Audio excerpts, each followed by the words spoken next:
Snack time? Here we go. Blue Diamond's habanero barbecue flavored almonds. So tangy and zesty and oh, but there's also Blue Diamond's wasabi and soy sauce almonds, bringing that flavor with a kick. Okay, I'm having both. Blue Diamond almonds, super flavor, all on a superfood. What we do around here. Let's see, who else am I missing here? D-Worm, the gorgeous Kira, thank you for joining us.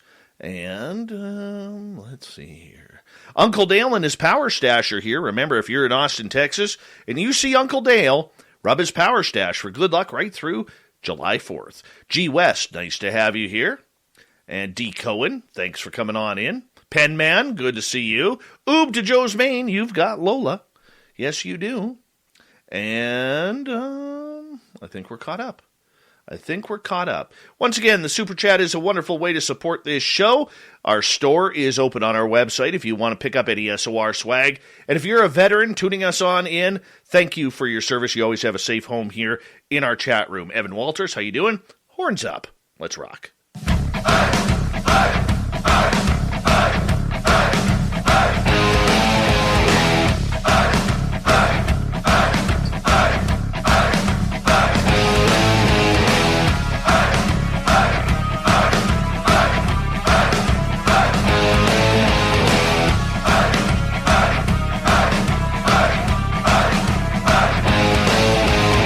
From the mountains of central British Columbia to you listening around the world, this, my friends, is Spaced Out Radio. I am your host, Dave Scott, sitting in the captain's chair of SOR headquarters. We welcome you to tonight's show on our terrestrial affiliates around North America, digitally on Odyssey Radio, TalkStream Live, and KPNL. All of our archives are free. Join us at youtube.com/Spaced Out Radio. Do old Davey the favor, hit that subscribe button.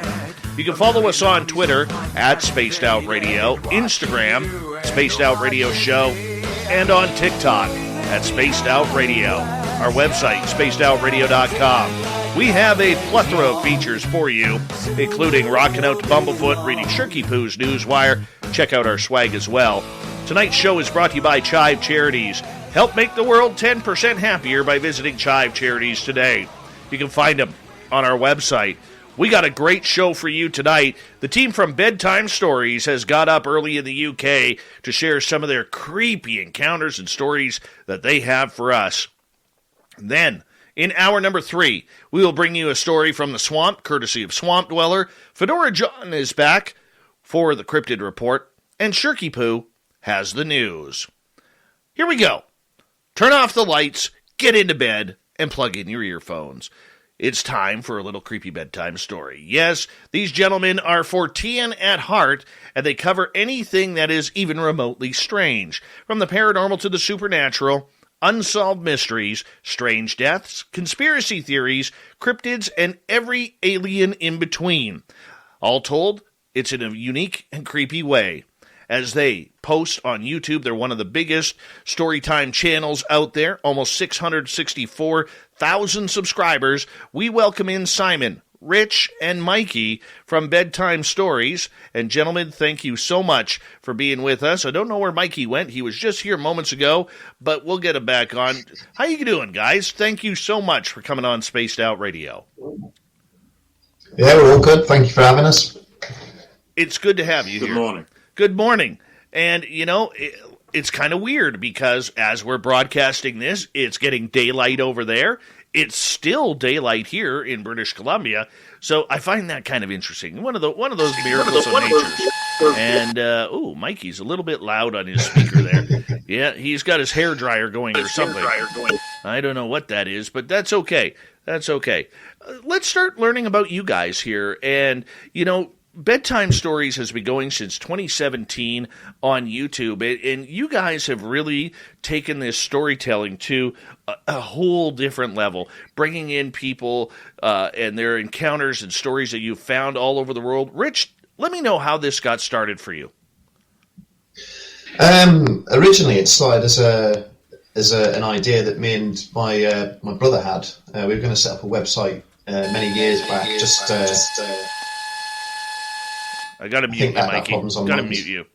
Go ahead, Rich.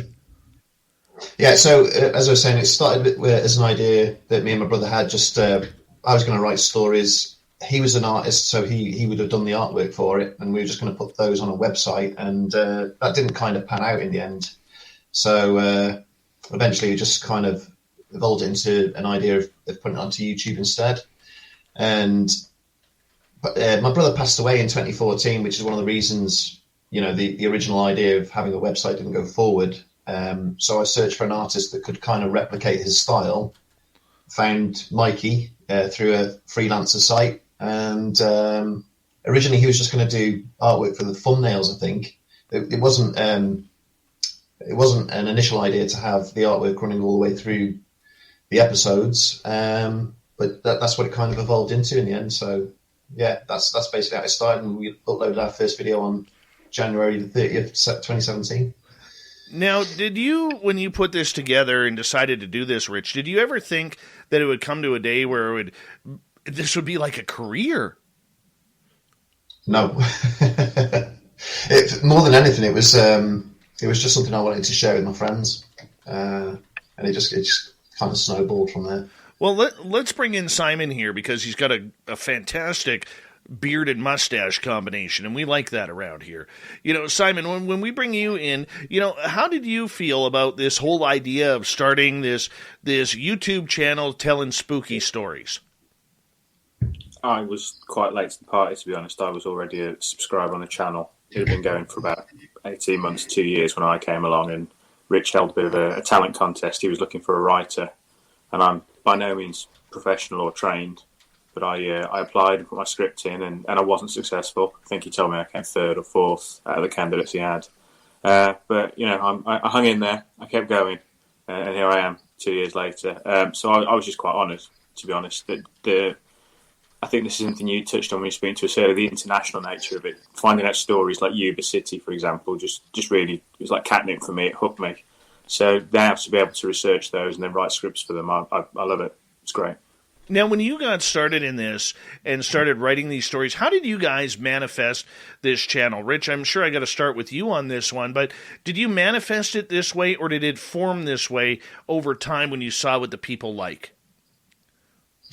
It manifested this way, to be honest. The idea that we had originally is still very much essentially what we've got now. So it's just a matter of telling stories interspersed with nice artwork to kind of depict the scenes, and nothing much has changed really. I mean, we've upped our game a little bit with added animations and parallax kind of images to give it more depth. But the initial idea is still very much the same. So yeah. Simon, what do you think the appetite is for people who are attracted to these kinds of stories? Because I got to admit, I go to bed listening to these types of stories each and every night after this show, and I just love it. I love the fact that I can go to bed, listen to some creepy personal encounters that people are having in this beautiful world of ours, because there's so many mysteries out there. Certainly, when I've been researching topics, we cover stories from all over the world. And one of the pushes that Rich has is that we don't just do UK-based ones, we don't just do US ones, we go everywhere. And I think one of the things I've noticed is that you find some commonalities. We did an episode called America's Vampires, which was looking at vampire stories from the US. And when you actually start looking at the idea of vampires, that they're everywhere. Pretty much every culture has some sort of story revolving around a demon that drinks blood, or an undead person or a disease.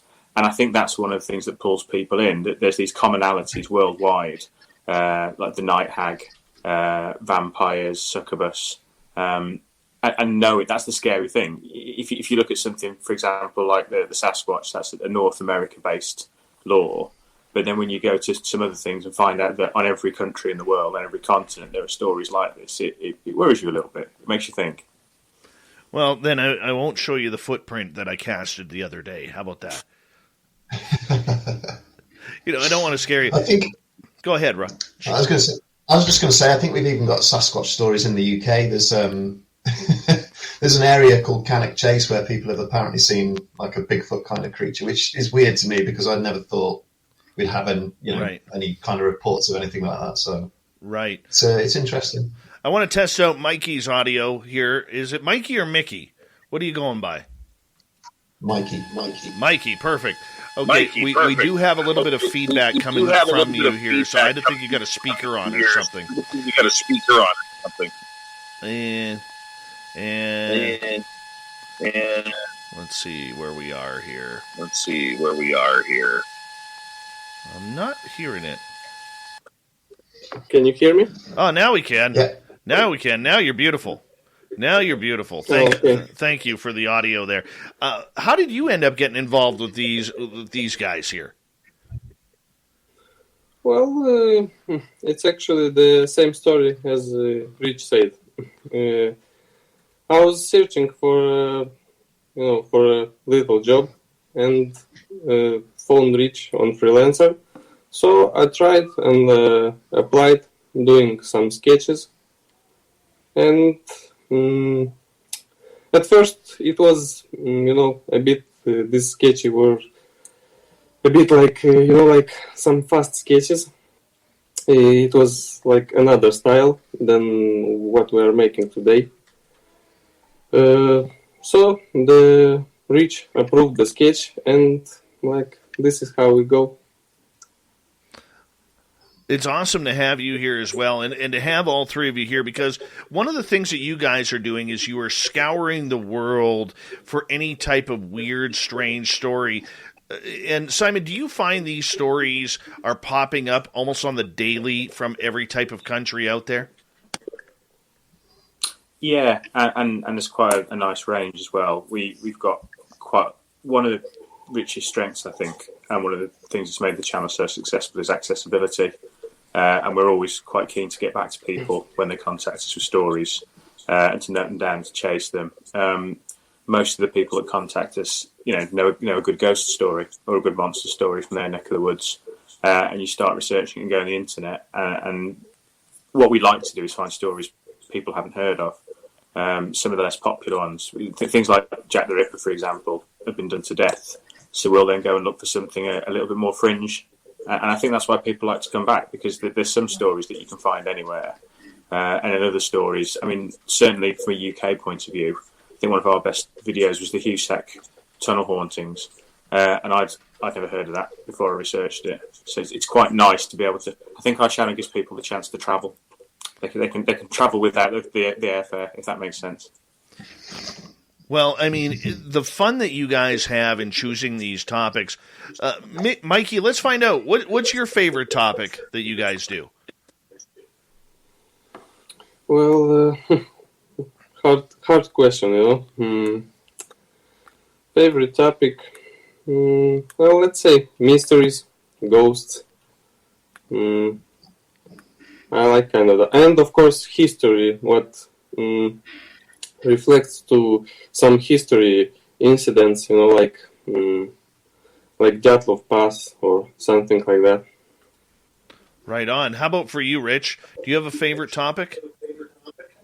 Yeah, I kind of like the disappearances. The strange disappearances that got no kind of explanation. My favourite mystery is probably Flanel's Lighthouse Mystery up in Scotland.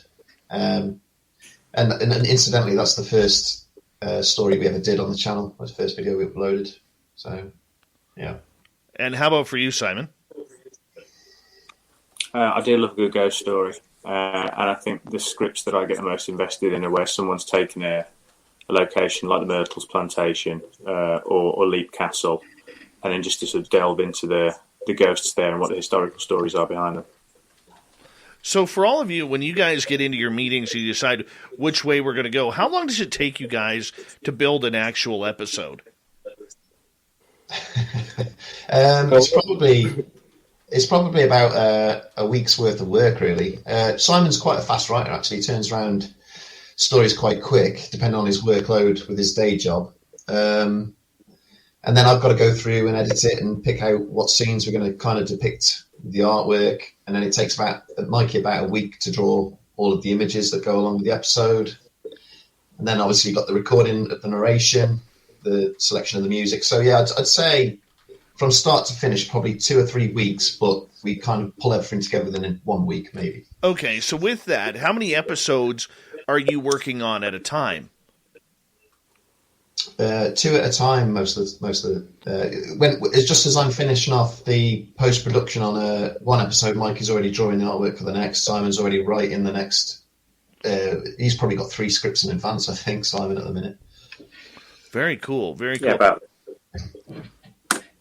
So when you guys put this together, Rich, and you were building your team, I mean, you have to have a lot of solids that are going in order for it to work. You know, you have to have solid writing. You have to have solid imagination. You have to have solid facts. You have to be able to really paint that picture for the audience. How do you go about painting that picture behind the scenes? You're probably better off directing that to Simon, to be honest, because he's writing most of the episodes at the minute, I think. So it's his words that really paint the picture. So sorry to pass the book there. No problem. I suppose it's about depth of material, really. We'll have people contact us and say, "Oh, this will make a great story." Ultimately, it's got to be 20 minutes worth of material, and it's got to be engaging. We've got to have a beginning and a middle and end to it. And if you've got stories where your witness testimony is one person, and there are no other eyewitnesses to it, no other physical evidence to it, or you have stories that are just so amazingly fantastic but have been debunked, we have to look at it and say, look, can we get a 20-minute episode out of this? Can we have an argument and a counter argument? Because that's again one of the strengths of the channel. We don't lead people. We don't tell them what's happened. We will present what the alleged facts are, and then both arguments, so that people make their mind up. And we've got to have an argument either way. I don't think Rich would run a story if it was all just, this is what happened and this is what you need to believe. We have to build in a counter argument to it. Yeah. And for you guys, knowing that you guys you're not creepypasta, I think we should clarify that right now. You are actually searching for real stories that are going on. How many emails are you guys getting a day from listeners wanting to share their stories with you? Quite a lot, to be honest. It doesn't number in the hundreds. It's quite manageable. But yeah, we've got a list. We've got a whole spreadsheet. And it's not just people's personal stories. It's like Simon said earlier. It's stories from their neck of the woods. So, for instance, I think somebody emailed and suggested Dover Demon, and we did that quite recently. I think that was the last video we did, actually. But yeah, we put them all into a list in an Excel sheet, and then we just go through and decide to research them or contact the person if it was a personal story and ask for more information.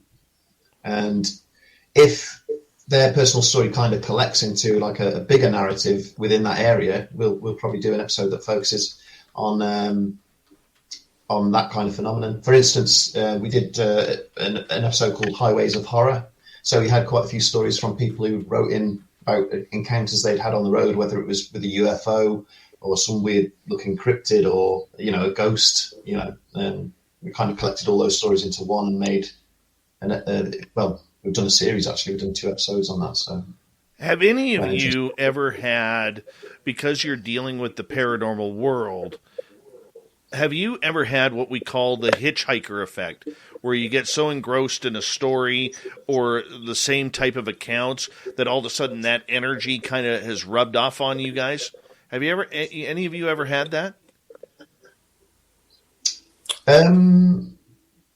I've had experiences in the past which were quite weird, but I wouldn't say it's increased any more or less since we started doing this. I mean, there is something weird about this house that's happened quite a few times, and I did go to the landlord and say, has anybody died in this house? And he said, no, not as far as I know. He lived in this house himself 20 years ago. It's only about 20 years old, I think.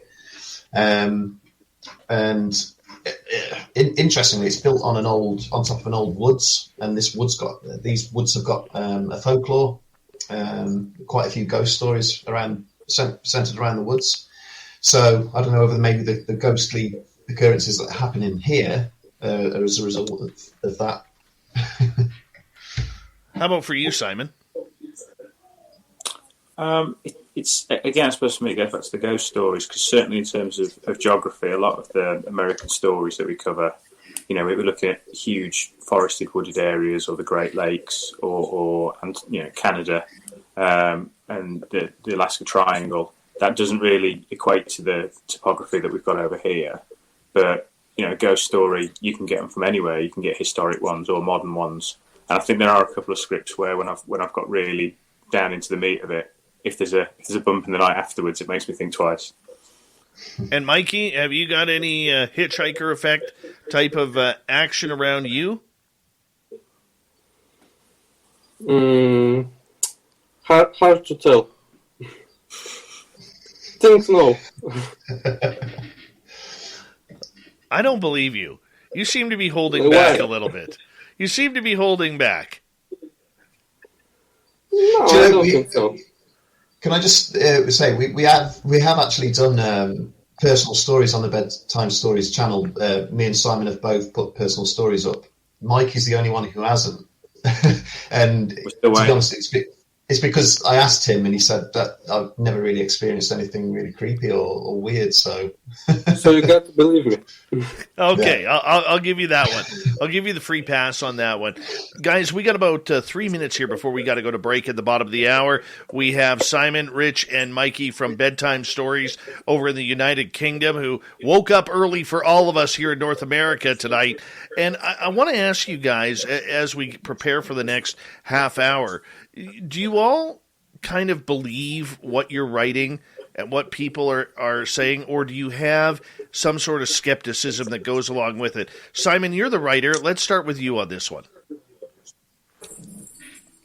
It depends on the story, to be honest. But again, you look at some of the cryptid episodes, and Sasquatch, for example, the number of sightings and the large range of sightings and the commonalities to the sightings, it's hard not to see that something is there. There's definitely a story.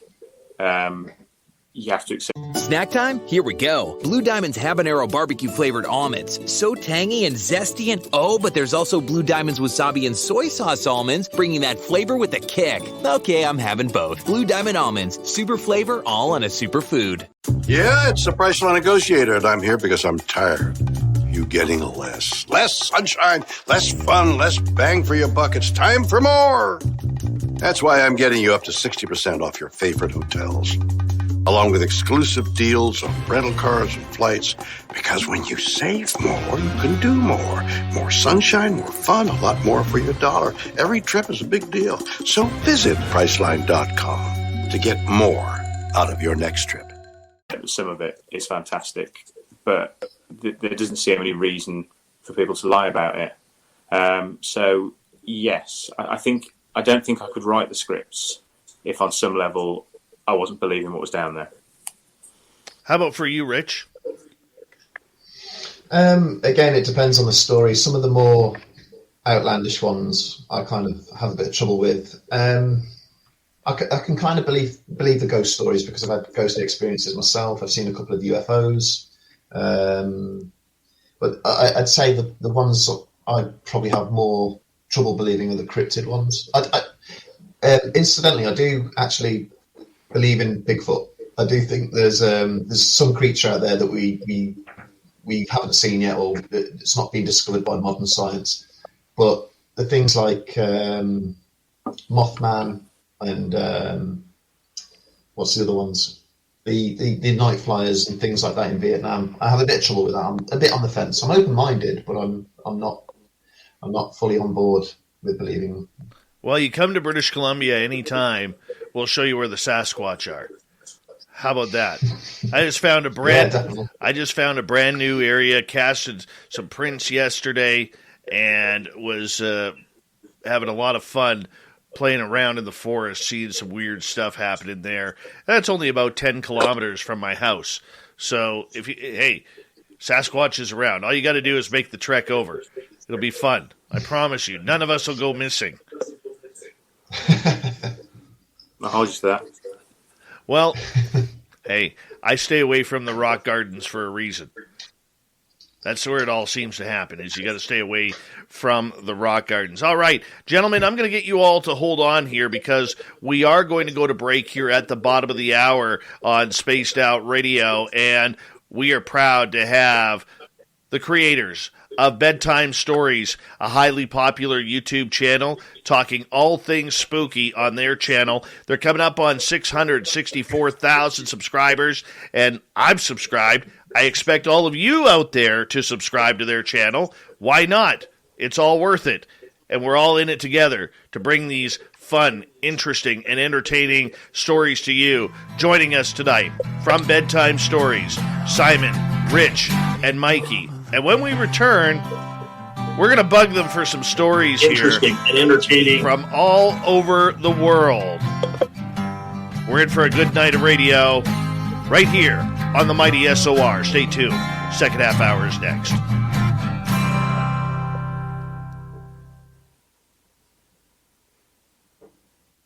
All right, we're clear. Good stuff. That was a quick half hour. Yeah, seems fly by. Yeah. So now we got about 5 minutes here where we just kind of can sit here and look at each other foolishly and not say anything, or we could just shoot the shit. Here, let me show you something. My casting broke on me last night. It broke on me. When I put it on my shelf, it broke on me. That's the print we got yesterday. What's that? Sasquatch print. Oh. Come on, So Mike, is that keep going. from is that from nearby or? Yeah, I that was from our site that we found the other day. Wow. I'd love to be able to. I'd love to live in that sort of area. I think I'd be out every day searching for Sasquatch. I think, dude, we found more prints up in the forest area. Like all of a sudden, you come across and you're like walking through the dirt and grass, and you see these giant like flat marks, and then you all of a sudden see the outline of toes. It's kind of cool, man. It's kind of cool. We here, let me show you what I'm talking about here. Hold on. have you actually seen a Sasquatch yourself, or Two. Wow. I in 2013, me and a buddy came within 100 feet of two of them, and then in 2018, where I live now, my another couple buddies and I actually got chased out of the forest by two of them. We never saw them. We did hear the one actually talking. You know, it was like where I live, okay, is extremely rural. And when you go 34 kilometers into the forest, and then you take a back trail where there's only one way in and one way out, you know there's nobody out there. You know, and this one that was chatting with us, it was weird. It was weird. I've heard I think it was on a David Paulides documentary. He showed, I can't remember what the area is, but it was quite famous for Bigfoot sightings, and they set up like a camp, and they were chased out of there. But they got recordings of the Sasquatch shouting at them, or it's some kind of weird language. Anyway, it wasn't English, but it was very human-like in its delivery. This is one that we found the other day. If you start off by the heel, you could kind of see how it starts off very thin, getting very wide near the top, and it kind of bends round. Yeah, sort of thing. Yeah, I can see we found about 7 or 8 of those yesterday. Wow. So, are you more sort of into ghosts or sort of Sasquatch or aliens or? I am more of a cryptid UFO guy, alien guy. I've had some weird experiences in my life that I can't explain, and it's just kind of like when I started this show in 2014. I call it retired from radio, quit radio mainstream radio as a journalist well, if we're sharing the VIX here, hold on.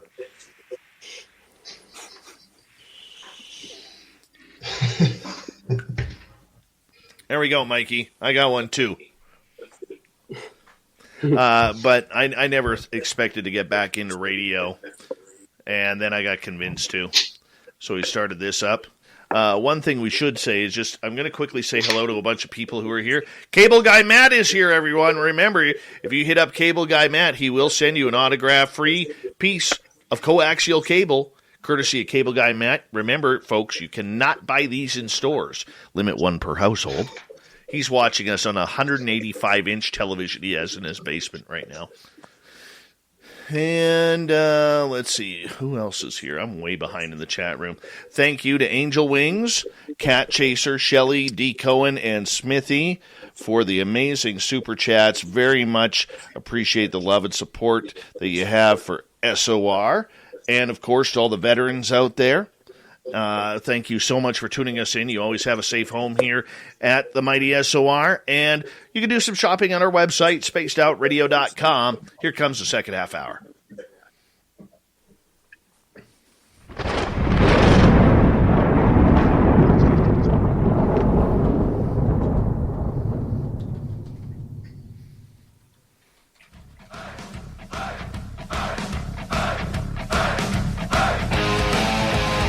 Second half hour of Spaced Out Radio is now underway. Good to have you with us. My name is Dave Scott. Thank you so much for taking the time to join us. We really do appreciate earning your listening ears.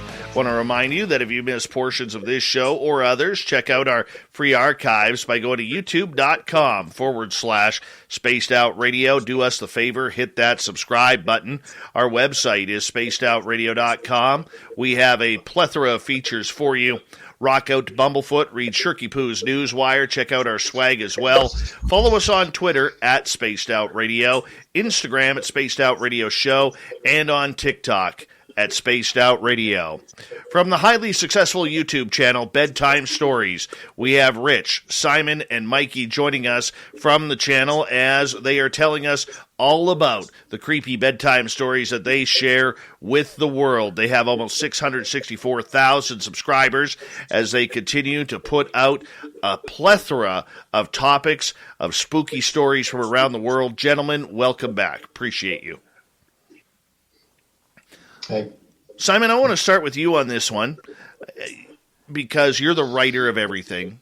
And this, usually I don't take questions until the second hour, but this is kind of pertinent to what we're talking about. One of our new listeners, Sadie Rowe, is wondering, what's the difference between creepypasta and what you guys are doing? Because creepypasta is supposed to be fictional type writing.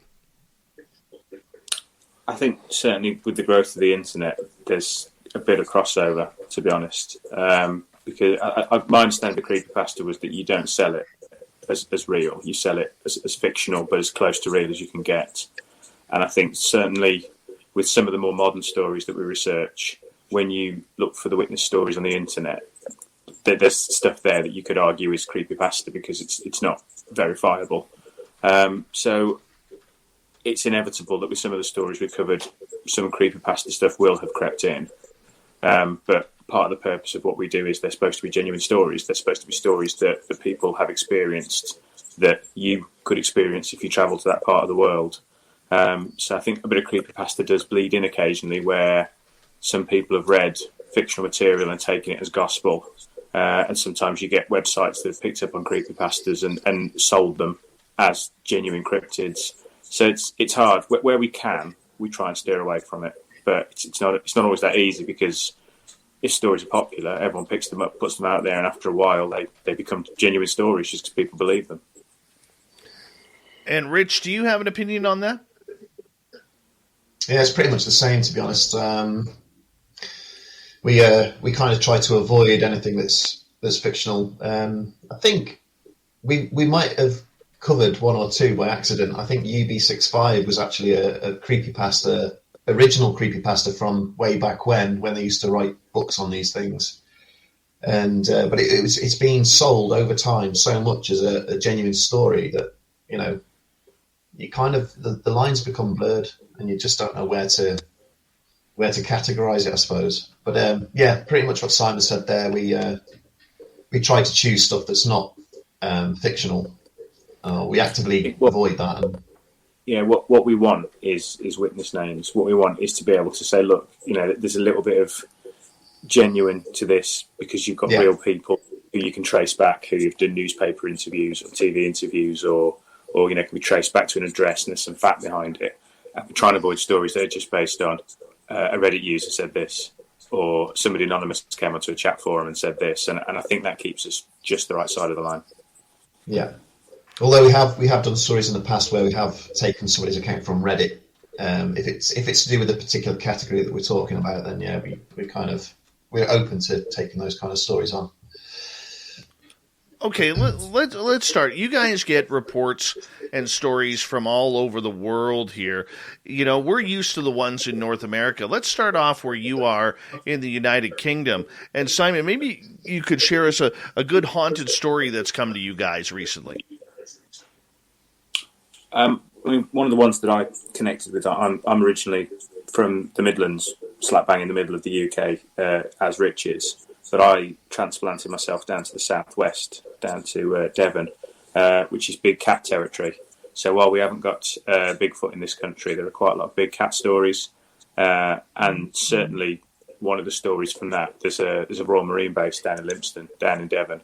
And they were actually called out during the 1980s because there was a big cat allegedly terrorising the countryside, slaughtering farmer sheep. And you just think, why would you send 4 Royal Marine sniper teams out into the Devon countryside for no reason? It just doesn't smell right, and that's the sort of thing that makes me think, well, there's got to be something to it. So I'm right down in the middle of big cat territory now. So when I'm out walking at night, I listen for the rustle of the bushes.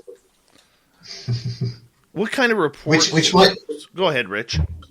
I was going to say, sorry, I didn't mean to interrupt you there. I was going to say which might sound a bit tame to you because you obviously live in British Columbia where you probably have big cats. Genuine big cats. Yeah. So, but in the UK, obviously, we don't have any. I mean, the most dangerous wildlife we have is probably a squirrel. So, you go 3 kilometers from my house, man, and everything out there wants to kill you. Everything. The black bears, the grizzly bears, the badgers, the mountain lions, the lynx, the bobcats, the moose, even the deer want to kill you. It's not fun. Like, thank God we don't have like poisonous snakes up here, man. Otherwise, I would just never go in the forest. But never mind the fact that around here we also have legends of Sasquatch. And then if you go to the east of where we are, which would be behind me, you have Dogman reports. And the First Nations around here claim to say that there are actually villages of little people up in the mountains. So you have a lot to deal with in just this area, let alone the actual real animals that, don't want you trouncing around in their territory. I mean, you come near a 1,700 pound moose, they're angry. Why? Probably because they're ugly, but that's just the way it is. I think Rich mentioned it earlier on. One of the areas up in the Midlands where we grew up is called Cannock Chase. And that has got all manner of stuff associated with it. It's got UFO sightings, ghost sightings, monsters, and black-eyed children. That's another one that comes out of there, which is quite terrifying. Well, it's almost like the UK's version of Skinwalker Ranch, isn't it? Wow. Is that near Rendlesham? No, nowhere near. Well, tell us, you know what? Black-eyed kid stories freak me out because my buddy on January 2nd down in Washington State actually had a black-eyed kid come up to his fence, and he's got it all on video that child, when he went and replayed the tape, that child that he was talking to, and there was only a fence between them, was not there. Oh, my God. Yeah, his security cameras saw no child whatsoever. So tell us a good black-eyed kid story from the UK. Simon's probably best to do this. He wrote the episode on Black Eyed Kids. Well, I think we actually rewrote Black Eyed Kids after a while. That's right. And the question is, what are they? Certainly, the original episode that we wrote, there was a tie-in with the Men in Black and UFOs and them riding around in cars. But then they also move over to ghost stories as well and demons. And certainly, again, Cannock Chase, a couple of years back, with the growth of drones, you get people going out there and flying their drones around and just catching sight of sort of female figures in white dresses staring back at them out of the tree line, and that gets quite scary. So do you have a favorite story, Simon, that has come across your way that really maybe gave you the heebie-jeebies? I'd have to think about it, to be honest. What you mentioned First Nation stories earlier, and researching that, it just strikes me that every tribe has several stories in it, which when you actually start scratching down to the surface, the stories behind how people turned into those monsters are quite horrific. Sort of the curses and the rituals that have gone into them. You look at the Wendigo and how people turned into Wendigos, the Bok, the Skinwalker, and it's pure nightmare fuel. Like it's scarier than anything Hollywood can come up with. Very true. Mikey, do you have a story that's kind of freaked you out a little bit? That's a question of time. I need to think about it.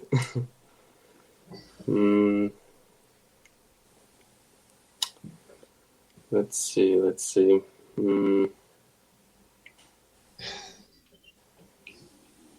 We went a bit down a rabbit hole in terms of nautical mysteries, and again, me and Rich are Midlanders. We're about as far removed as a coast as you can get in the Midlands, but the Great Lakes stories are the gift that keep on giving. We just keep going back to the Great Lakes for ships and aircraft that have gone missing there, and the Bermuda Triangle, and I think that's another pull for people. If you've got a disappearance, and it's a disappearance where there's absolutely no evidence at all as to where they've gone, then people keep coming back to it, hoping that something will filter out about it. Flight 19 is always a banker. People are still trying to figure that one out years down the line. You talk about people who go missing, and around here, living in British Columbia, the North Shore Mountains just east of Vancouver, right behind Vancouver, are number 2 on David Politis' list for missing 411, where people mysteriously just vanish. Do you guys have a lot of people over there mysteriously vanishing in weird circumstances? Well, according to David Politis, the UK is one of the I think it's the third after the US and Australia.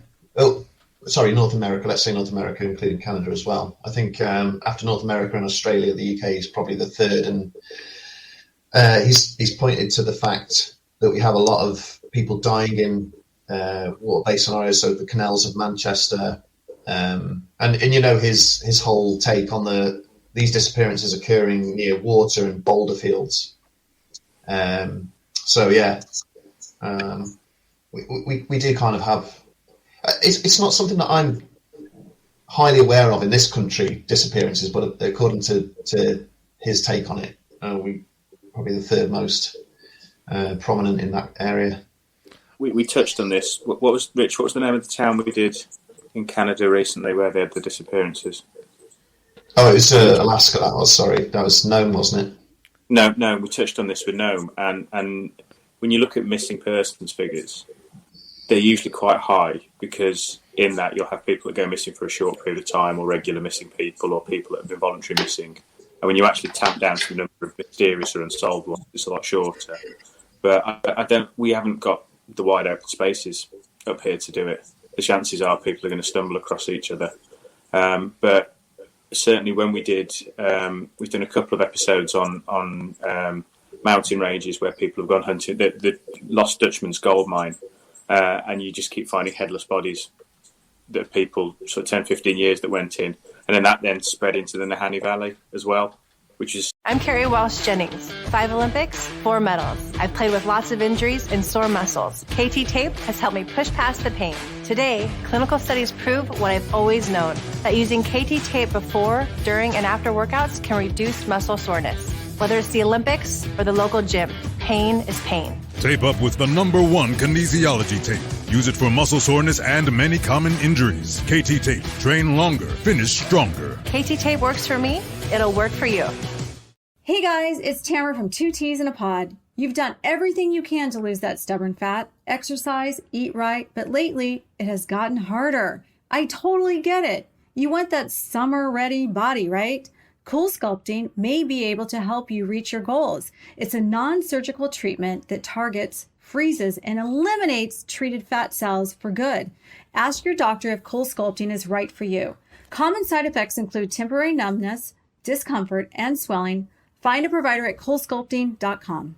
Cool Sculpting is FDA cleared to treat visible fat bulges on the abdomen, flank, thigh, bra fat, back fat, upper arm, and under the buttocks, chin, and jawline. It's also FDA cleared to affect the appearance of lax tissue with submental area treatments. Cool Sculpting is not a treatment for weight loss. Rare side effects may occur. Cool Sculpting may cause visible enlargement in the treated area after treatment, which will not resolve on its own and may require surgical intervention for correction. Ask your doctor if Cool Sculpting is right for you. See additional important safety information at coolsculpting.com. Similar thing, gold prospectors going into remote areas and just finding headless corpses further down the line. And you just start thinking, that ain't right. There should be a reason why that's happening.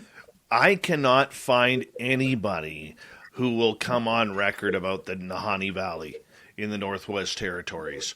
I mean, those headless victims, I want to talk about that, man. I want to get a camera and go in there. But apparently there is some sort of monster in there, and I'm not sure if it's Sasquatch or something completely different that really doesn't like people in their heads, you know. I mean, I just don't get it. I don't get it whatsoever. Possibly a long-lost Native American tribe, or... You know what? It could be.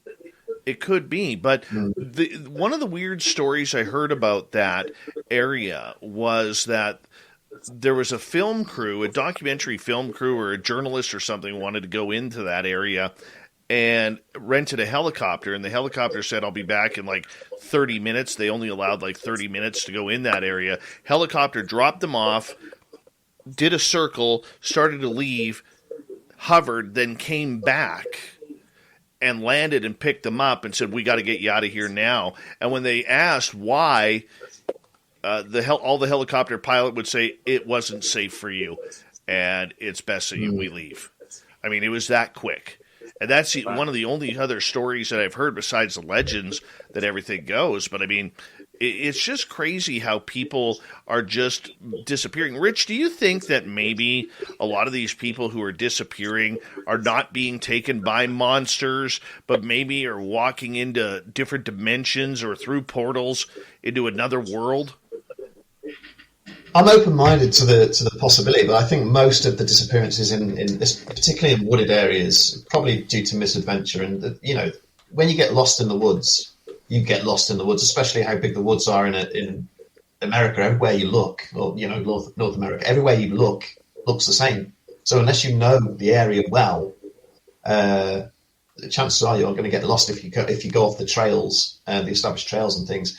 But it's interesting you mention that, because we're actually doing an episode that's coming up soon on people who have nearly gone missing in the woods. So it's kind of like a sequel to... We did an episode, one of the first episodes we did was called There Is Something in the Woods. We've done a part 2 of that, and this part 3 is going to be based on people who have had near misses. So, for instance, there was one story about a couple of kids who lived on the edge of the woods. The tree line actually met their backyard, and they kept seeing something behind a tree about 50 meters away from them. So they walked in after, and it was a kind of weird thing. That's something they couldn't really describe. And once they got inside the woods, it would appear again another 50 meters away, and it kept going back and back and back. And they realized that they were being pulled into the woods. What seemed like 5 minutes passed, and they found themselves almost a mile away from their house. So, you know, it's stories like that. They kind of broke out of this kind of trance that they were in and walked back to their house. So, yeah, near misses. That is creepy. That is creepy. I mean, the fact that that is happening to real people, I mean, what kind of trauma do you think these people are having when you interview them, Simon, and talk to them and get to know their stories more for details? It's just the complete lack of an explanation. And the story that Rich has just mentioned is a good one. It's just that you go over it in your head as many times as you want, but it doesn't make sense. And that's certainly true of the cryptid episodes, where you've got people who are out in the fringes of the wilderness and they've seen something big and something scary, and it's just so strange, so you can't relate to it at all, and that leaves a long-lasting effect of people desperate to know answers but not wanting to try and find out what those answers are. No, very true. I mean, finding those answers can be just as scary as the encounter itself. You know, for you guys, Mikey, when you are drawing and trying to describe and paint a picture for people during the stories, how do you capture the emotion in your art of what the people are feeling?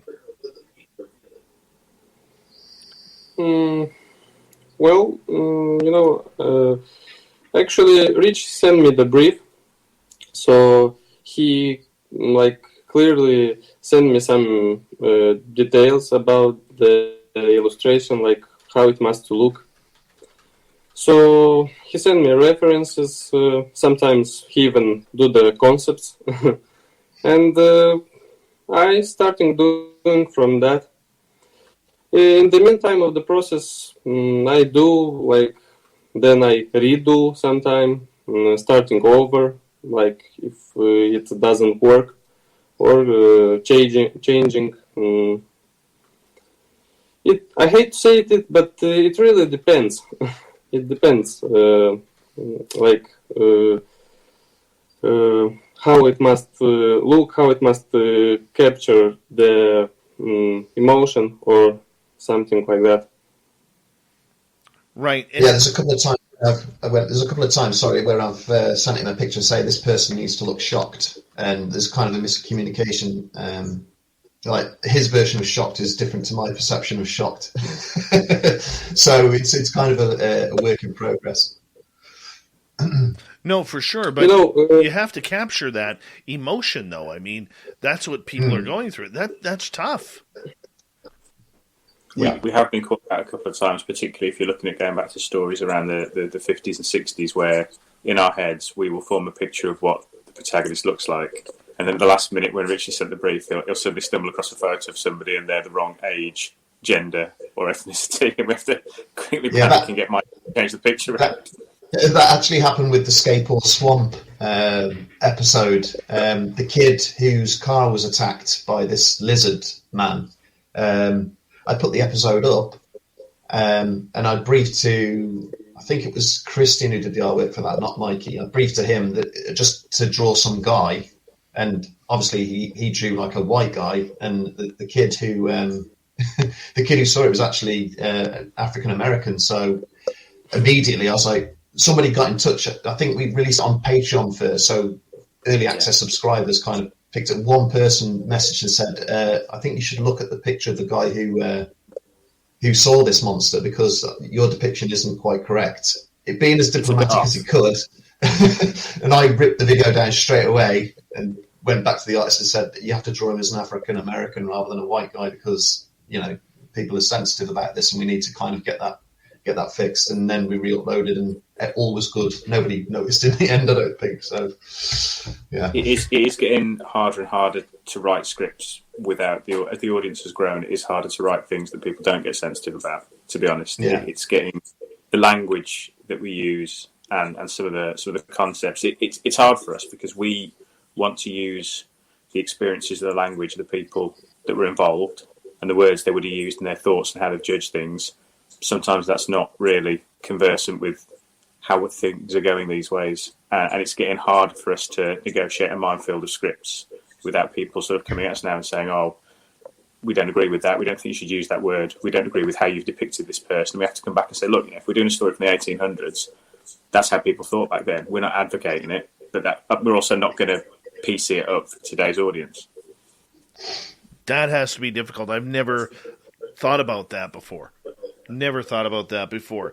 And, how do you judge your audience on content? As we got about 2 minutes to go, how do you judge with the ever evolving thinking and the sensitivities of audiences today?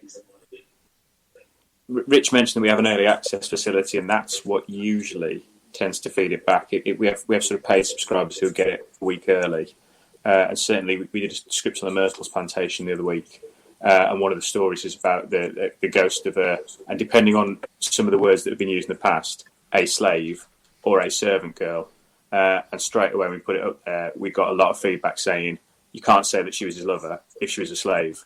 That's servitude, and it got to the point where Rich literally had to pull it away, rewrite a portion of the script, and put it back again because about 1 in 10 people were going, "We don't like this, and you shouldn't represent it like this, and you're perpetuating stereotypes." So it's feedback usually.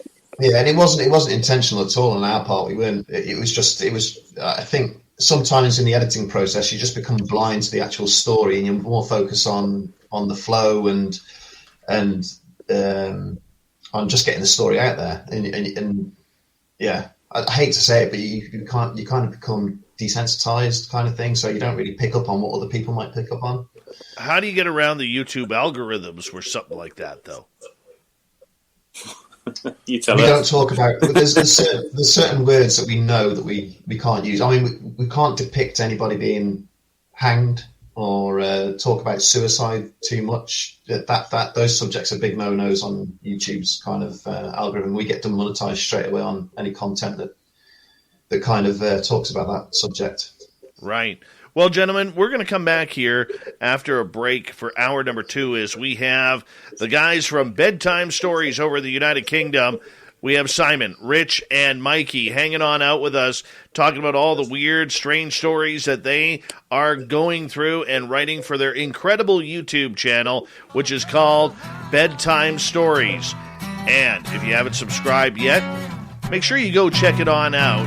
If you're in our chat room, I have posted the link for you guys to go hit subscribe. They're almost at 664,000 subscribers who tune on in for their creepy, real, true, freaky stories. Hour 2 is next.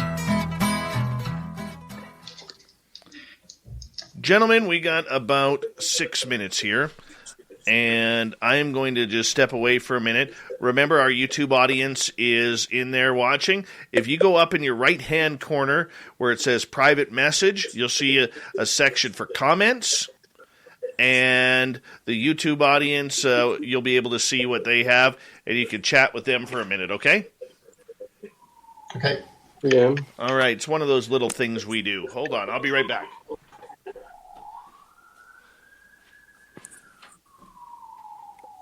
Just looking through right now.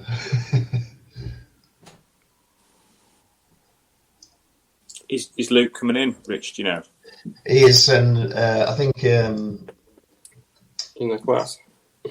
yeah, he's in a class at the moment. But he said I think about an hour after. So any time momentarily, he should be coming in.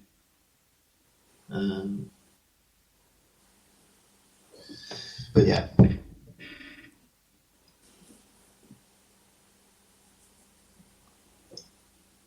These comments. How are you? Fine. I see you look tired, but I'm not one to talk. Doesn't look that tired, to be fair. Does he even sleep? I don't think he does he? But every time I contact him, he's always on his messaging. So even if it's 2 o'clock in the morning, he's probably still drawing away.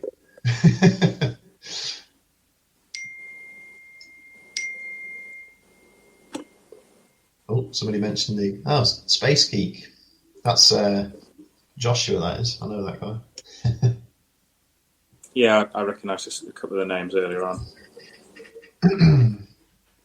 Yeah, he actually wrote the Bell Witch episode, so that's why he's mentioned that. He's just, I think he's after a shout out there. It's that's the one instance where we've had a subscriber actually write an episode, I think. Otherwise, it's me and you, Simon. Just remember that when the book royalties come through.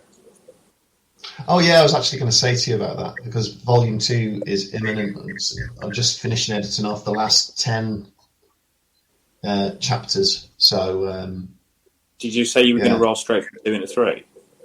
Yeah, roll straight into doing 3 as well. I've got an editor standing by to go through it, to do an initial run, and then I'll go through it again after, just to pick up on anything that I don't agree with what they've done.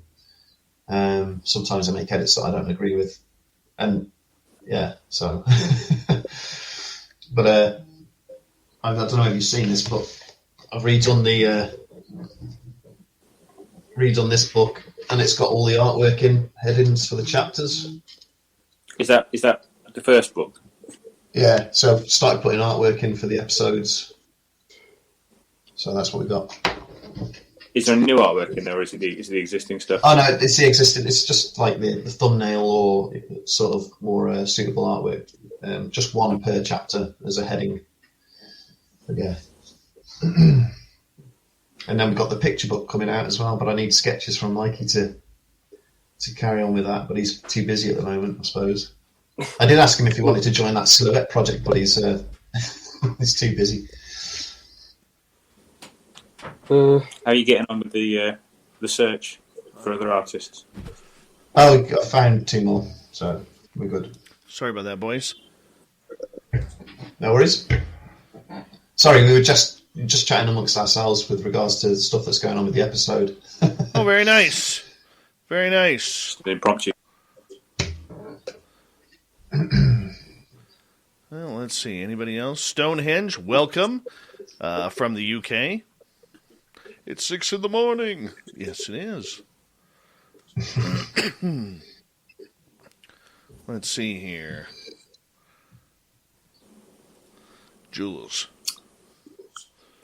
We got about... Dave, if you get the chance on the channel, as Rich mentioned, there are actually at least 2 episodes which are personal stories, which are things that we've experienced and put on there. And again, I think that's one of the things that draw people to the channel. They quite like the accessibility of it, sort of human face of it.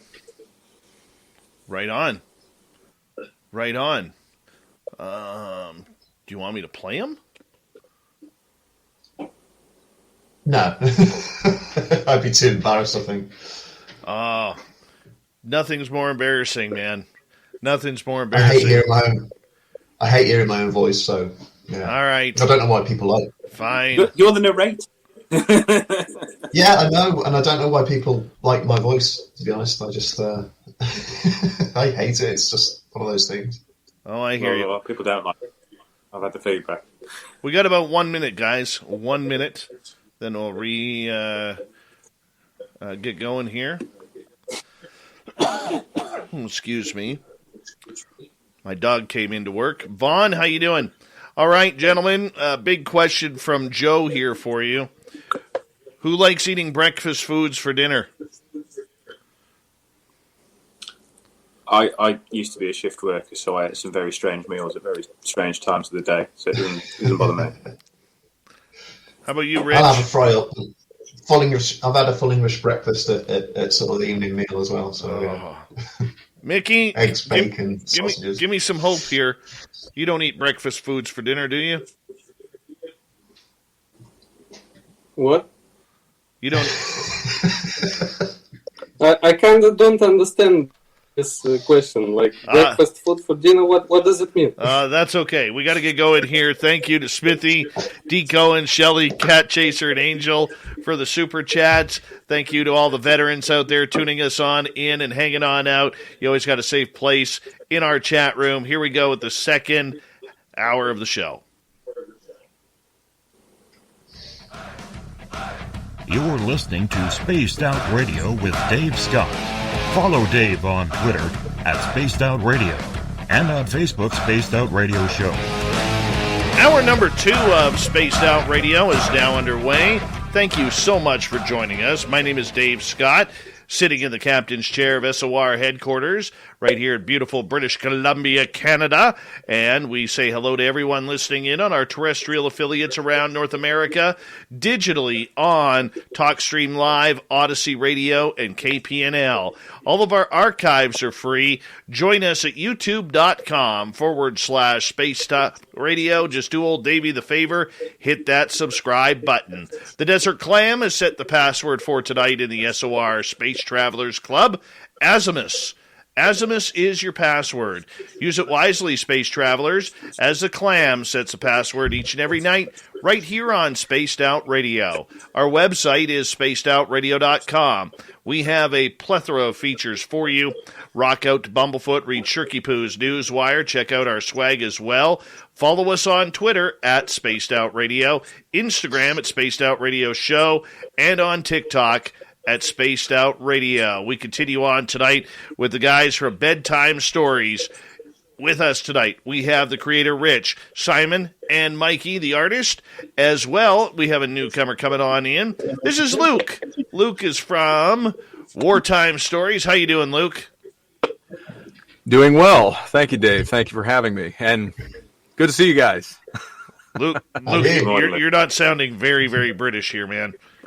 No, I'm an American. So sorry to disappoint. Oh, that's okay. Well, we heard a rumor that you were going to hop on in with us to share some wartime stories with us. So now that you're here, let's give a quick introduction to you. What's Wartime Stories all about? Wartime Stories is basically, it's kind of the same approach to the type of stories that Rich and Simon and Mikey here do at Bedtime Stories.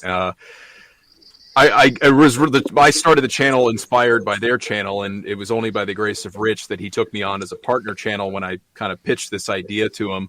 I did 8 years in the U.S. Marine Corps, and so when I was looking to do a YouTube channel, I really liked the idea of doing bizarre stories from war. So kind of spreading the spectrum between, bizarre, like unusual acts of heroism all the way to the more cryptids and alien encounters while in the military. And kind of I take a pretty loose approach. It doesn't always have to occur in an actual war setting. So there's some events that are taking place on U.S. military installations during peacetime. But yeah, just pretty much anything under the sun that could be considered unusual or out of the ordinary when it comes to military or war. Well, first of all, thank you so much for your service in serving for the U.S. Marines. Even from a Canadian here, we do appreciate it because we are brothers and sisters with a minor border separating us. But, gentlemen, I got a question from Christine because I opened up questions in our audience here during the second hour. And let's start off with you, Rich. You said you had a UFO story. Would love to hear what you saw. Yeah, okay. So I actually related this story in a Personal Stories episode that we did about a year ago. When I was about 14 years old, I was cycling along a path, and this path runs all the way through my town. So it's Here's to you, permanent resident of the snack table. For without you, how would we know that a bun is merely a vessel for delivering Eckrich smoked sausage to your mouth, and that there's no shame in being the first to get seconds? Here's to you. Eckrich smoked sausage. You do you. Welcome to C Spire Country, home of unlimited with cash back. Use less than 2 gigs of data a month, and we'll take $10 off your next bill. And that's on every line. So 4 lines could save you $40 every single month. Unlimited data when you need it, cash back when you don't. Seems right, seems fair, and only C Spire offers it. So stop paying for data you don't use and switch to life in C Spire Country. It's just like the rest of the country, only a few steps ahead. See cspire.com for details. Probably about 4 or 5 miles long. And at certain points, it goes between sort of suburban areas and then more rural areas. And this one particular point, I was passing a rural area, which is next to a hotel. And this hotel's out in the middle of nowhere with kind of fields all around it. And as I'm riding up to this hotel, I see a group of people standing off to the side of the path. And I think there must be a football match on. Somebody's playing, football on the field, and these guys are just kind of spectating. But as I drew level with them and looked in the direction of where they were looking, there was this diamond-shaped thing in the sky, and it was kind of hollow in the middle. It was like a diamond-shaped outline, hollow in the middle, and it had this kind of squiggle between the top apex and the bottom apex, and it was just sitting in the sky, slowly kind of rotating like this. And I slammed the brakes on and went and stood over with these people. We were all looking at it, kind of amazed. And we were all kind of talking amongst ourselves, like trying to figure out what it was. And somebody said there was a blimp from the town centre. Like they were doing a show at the town centre, I think. And that's the kind of consensus we all agreed with, because we couldn't explain what it was. It just looked so bizarre. So we assumed it was an inflatable blimp. And then no sooner had we thought that and agreed upon that being the explanation, it just shot off. Didn't even see any kind of trail that it left behind. It was just 1 minute it was there, 1 second it was there rather, and next second it was just gone. You kind of just saw a blur of where it sort of shot off, and that dissipated within a split second. Wow, it's very, very weird. How about you, Simon? Do you have a UFO story?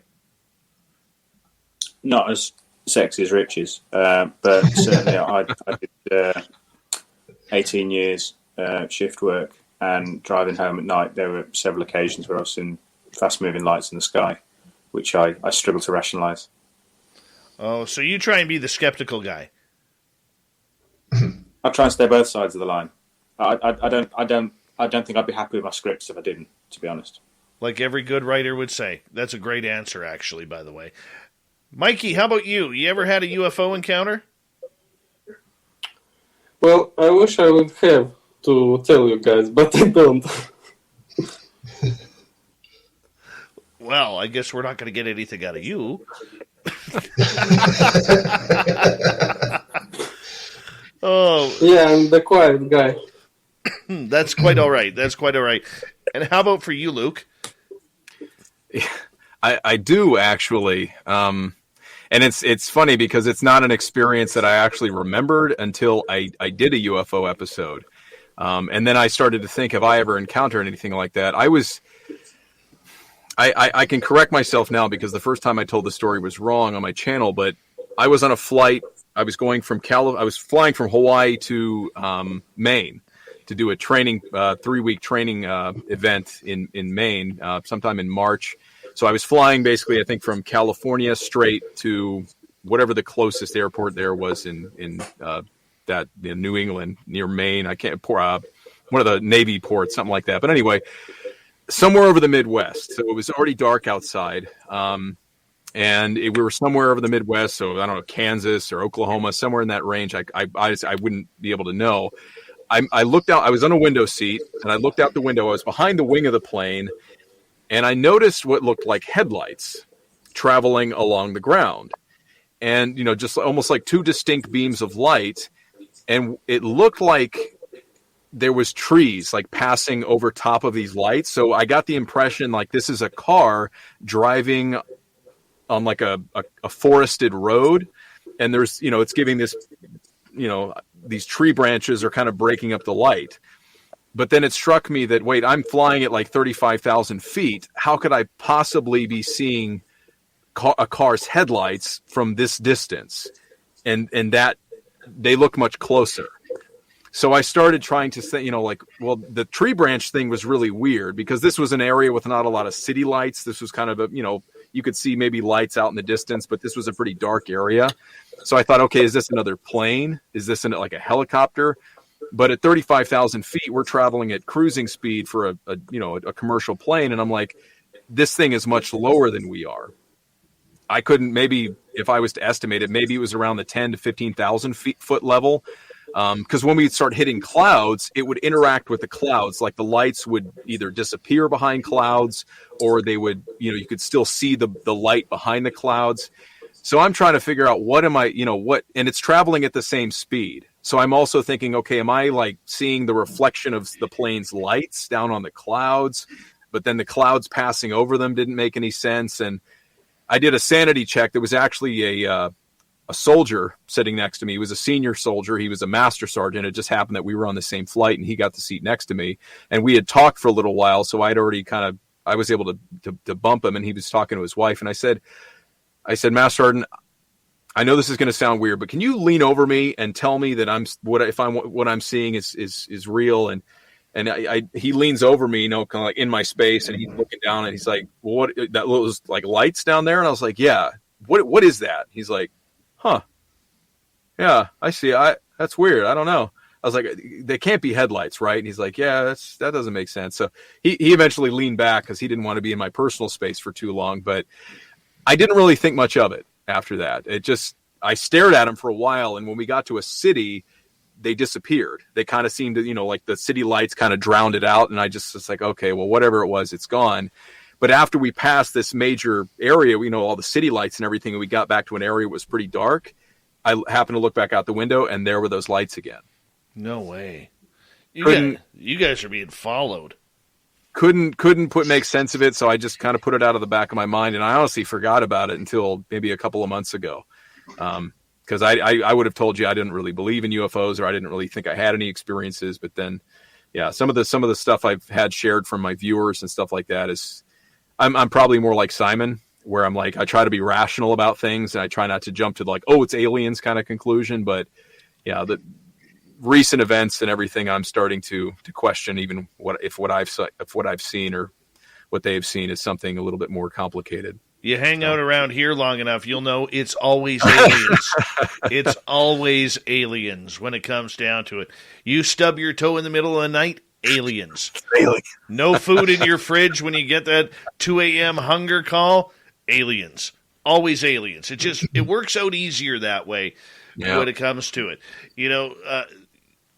Obviously, with the United Kingdom, there is a lot of good haunted stories, gentlemen. You're a country that's been around for a couple thousand years almost, and for a long time, there's a lot of ancient and older buildings there that have been refurbished over the years to keep them still standing.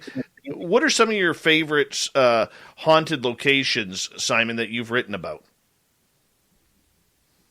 I mentioned earlier on, if you look at North America, whenever you go to a native tribe, they have stories. And I think with England, it's castles.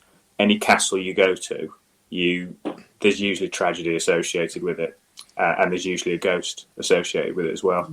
And it was Leap Castle that was probably our best one, the Irish one, where there were just stories of the fact that they found trapdoors leading down to spike pits where whole red wedding guests had been sort of thrown down there. But that was interesting because there was an entity attached to that one, which is quite rare, called the Elemental, and people couldn't make their minds up whether it was a ghost or whether it was a demon or a cryptid. It used to crawl around the ceilings at night, and that was quite creepy. No kidding. Yeah. No kidding. That would be creepy. How about for you, Rich? Do you have a favorite ghost story or location? One of the things that excites me is I have a buddy of mine named Merle who, for a year, he lived in the United Kingdom, and he worked in a couple of old bars as a bartender, and he said the bars over there are just insane for hauntings. Yeah, I was going to say, actually, there was a pub that I read about as a kid that was insanely haunted. Like people, when the people used to kind of do the shutting down, sometimes they'd be on their own, they'd be down in the cellar, and I feel, for some reason, I think the pub's name is the Queen's Head, and it was in Staffordshire somewhere. But the one guy, he heard singing behind him, like a choir almost, and he's in this cellar on his own, and it's a country pub, and he's doing the shutdown after work, and he just hightailed it out of there, kind of scared out of his wits, and he had a few experiences, to be honest. So yeah. But again, I'll go back to Cannock Chase for ghost stories as well. I think that's quite an interesting area, especially because, it's not just ghosts, it's all kinds of things. It's all, all kinds of weird phenomena, like a bit like Skinwalker Ranch. Dolly here has a question for you, and she is asking, do you have any gargoyle cryptid sightings? Yeah, there's one that we've recently written called the Ruskington Horror, which kind of resembles a gargoyle. The entity seen in that, but yeah, I think that's the only one really. What happened there? It depends. Does the gargoyle have to fly? Because there's obviously the winged creatures on the Mexico border, isn't there? Well, they come under that. Yeah, apparently there's pterodactyls that still fly around Mexico and up here into. Their territory is like a giant triangle. It goes from like eastern Mexico and Texas up the coastline to British Columbia here in the summer, and then over to New Zealand and all those islands in there for the winter. And they're called the ropin. And apparently their stomachs glow red, like a red ball. And apparently these things are vicious and they feed on people. Wow. Sad times. No thanks. Well, I know that's one of the stories that Merle and I are wanting to cover here coming up. Because trying to find someone to talk about that, it's in a really remote location north of me, like by a couple 100 miles, and they don't really like talking about it. Mm-hmm. We'll have to put that one on the list. We'll have to put that one on the list, Simon, I think. Will do. Yes. All right, Luke, I'm going to ask you here. You write for your own channel called Wartime Stories. And for you, what kind of stories do you really appreciate, telling the military side of things? It's a good question. And the way I'd probably answer that is saying I think my audience is kind of divided. Because when I started I'm a little bit slower, right? Because I work alone. So when I started the channel, I started with the more traditional type of military stories before I jumped into ghosts and aliens and cryptids. So I think people got the impression that, he's just going to do these types of more traditional stories. And then, and I even did, like Roy Benavides, who's an extraordinary act of heroism. And I did that story in my take on it.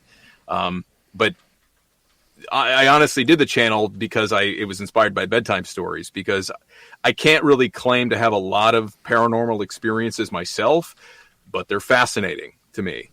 And there was a comment on my channel that I recently responded to, and I was able to kind of sort out my thoughts on this. And I think that as much as it comes off a little bit weird and a little bit unbelievable at times, whether people are seeing what they're actually seeing physically, or it's a hallucination or the result of a dream in some cases, I think the paranormal aspect of the military and what people see, whether it's in Afghanistan in recent times or Vietnam or as far, Civil War, as far back as you could possibly go, with recorded history of these events, I think it really gives a look into the psychology and the psychological impact that war has on us.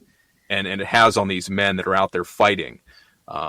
Because one of the most recent story I did is kind of touches on this. It's a guy who was fighting in Vietnam, and he encounters a ghost, and it's just and the ghost actually speaks to him, and it says something that's very relative to the situation. That it's creepy, and he says it in a different language, and the guy didn't understand it when he heard it. But then later, like maybe years later, he's talking to a teacher friend of his who knows Latin, and he recounts what he thought he heard, and she corrects him and tells him what it probably was. And it's really creepy that he would actually hear. So, my preference to answer your question is, the paranormal side of it. I mean, I probably will do more of the heroic stories in future, but you could go to any channel and hear those stories, to be honest. And, I have my own style, but I really like the unusual side of what you could touch on in terms of war. Well, tell us one of those unusual stories. Let's see. One that with the exception of the ghosts that I already mentioned, trying to pick one. Well, because I maybe only started recently, Honduras, that's actually a good one. That's maybe a little more kind of centered. And speaking of prehistoric animals like pterodactyls, there's a gentleman who I started emailing back and forth with about a year ago, and he's had this kind of collective number of experiences, which in many cases lends to people not believing him. But I've noticed that there seems to be people who seem to have these sort of multiple experiences.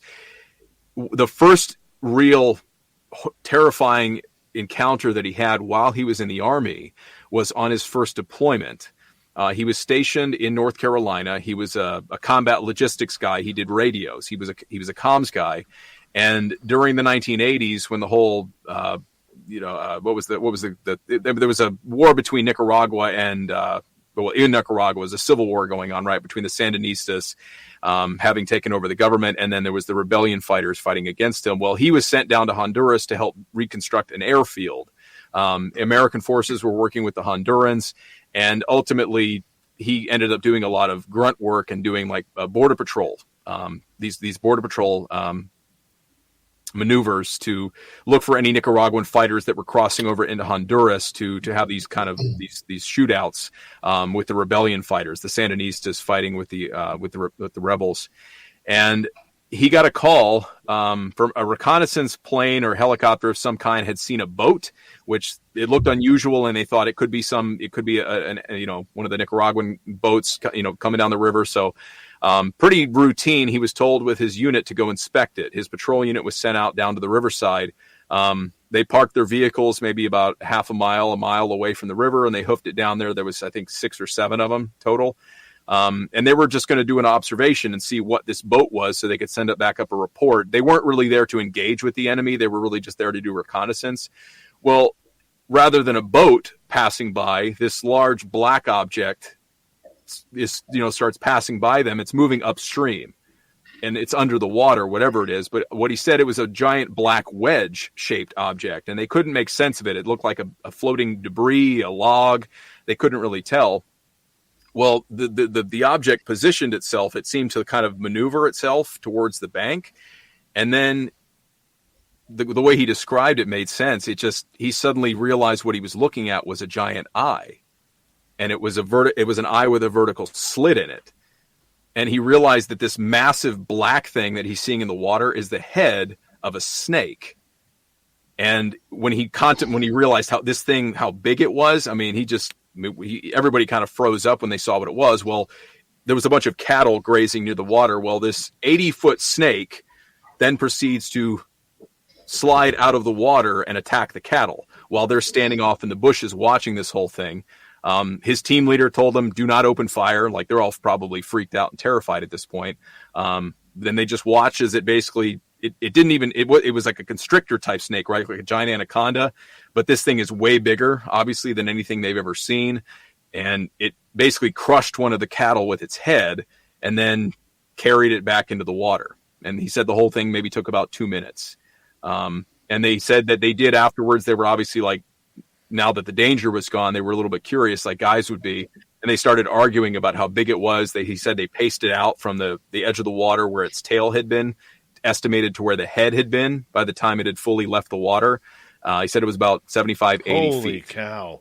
Gentlemen, I'm going to get you to hold on right there. We have one segment left with Simon, Rich, and Mikey for Bedtime Stories. And from their sister channel, Wartime Stories, we have Luke. And we're going to continue on with this great conversation about the strange and weird that is going around this world on a daily basis. Make sure you go on YouTube, hit subscribe to Wartime Stories and Bedtime Stories. And if you haven't hit the subscribe button on our channel, what are you waiting for? Spaced Out Radio continues right after this. All right, gents, we have a total of 5 minutes here. 5 minutes before we come back from break. This is great. I'm enjoying myself. Holy cow, indeed, by the way. Because it killed a cow. Rich, I'm going to bow out. I have multiple children clawing at the door to get in for breakfast now. So okay, fair enough. Take my leave. All right. Good morning to you, and thank you, Simon. Cheers. No worries. You see you, Simon. See ya. That's awesome. Chill. Daddy, make us breakfast. Let's do this thing. It's Saturday. We've both got 5 children each, so I've got I expect. Yeah, Mikey's got 1, so all dads now. But I suspect mine will be coming down at some point soon. But normally they don't wake up before 7:30, so we should be okay. Well, that's quite okay. You guys have been awesome so far. Awesome. Thank you so much for doing this, guys. No worries. It's been a pleasure. I hit subscribe on your channel, too, for Wartime Stories. Thanks. I saw that. No, I've been watching it. I saw that one come in. That's me. That's me. Yeah. I spent all day just staring at that number. Come on. But, Luke, when did you start your channel? Technically 2 years ago, but I started it really without Rich's permission, to be quite honest. I just, there's no rules with this thing, but I started it inspired by his channel. I made my first 2 episodes. I started I had to figure out how to do everything. I didn't know how to do the animations. So I kind of used his channel as like a rubric, and I was like, well, how did he do this? And how does he put all this stuff together? That took me a few months. And then, so it technically started, around this time, 2020, but then it wasn't until maybe August that I had actually had 2 videos up. And then I had maybe 10, 13 subscribers, my friends and family. Welcome to C Spire Country, home of unlimited with cash back. Use less than 2 gigs of data a month, and we'll take $10 off your next bill. And that's on every line. So 4 lines could save you $40 every single month. Unlimited data when you need it, cash back when you don't. Seems right, seems fair, and only C Spire offers it. So stop paying for data you don't use and switch to life in C Spire Country. It's just like the rest of the country, only a few steps ahead. See cspire.com for details. Hi, this is Amanda DeCadenet from VS Voices. Victoria's Secret and I are committed to sharing the stories of trailblazing individuals, giving them a platform and amplifying their voices. Listen to my conversations with Hailey Bieber, Naomi Osaka, Bella Hadid, Megan Rapinoe, Stella McCartney, and Priyanka Chopra Jonas. We were raised in different parts of the world with the same beliefs and the same value system, and neither having an idea of each other's careers because we were both so busy building our own careers at that time. I didn't know much about the Jonas Brothers. He definitely didn't know much about me. So it was really interesting when we got together to sort of not just have our cultures marry and clash, but to also be able to peel layers of getting to know each other's lives. Season 2 of VS Voices is coming soon to iHeartRadio, Apple Podcasts, and wherever you choose to listen. Season 1 is available now, and I hope you'll follow me on social media at Amanda DeCadenet to talk about the episodes. But I started I was still watching Bedtime Stories, and it was already nagging me that this looks way too similar to Bedtime Stories for me to be to think this is okay. So I thought, well, if I'm going to continue with this, I should at least let them know. I didn't probably ask. I just said, hey, thanks for the inspiration. And hopefully, I didn't think they were going to respond, but Rich wrote me back and he's like, well, yeah, you basically copied the channel. Yeah. Thanks for that. I appreciate that. Yeah, but you're not. I believe it was, I'm going to be as diplomatic as possible. I'm trying to paint you in a good light. He was a little bit ticked, which I don't know. I mean, if Rembrandt had somebody copy his work and say, hey, I hope you don't mind, because he spent years building this. And I'm glad I did, because honestly, I was probably scared to do it when I did, but he emailed me back and initially I read his email and I was like, uh-oh, it was just my stomach, my stomach sunk and I was like, oh boy. But he offered me the offer of a lifetime and he said, well, you're not terrible at it. So what if I just took you on as a partner channel? So you would have to make all of your branding, the type fonts and everything, your logo, your emblem would have to match Bedtime Stories. So you would basically be our sister channel, but then you could have the freedom to create whatever you wanted, so. And it gave me exposure to his subscribers. And I was like, I'd be an idiot to say no. So thank you for the opportunity. And here we are 2 years later, technically. Mm-hmm. Good for you. Good for you.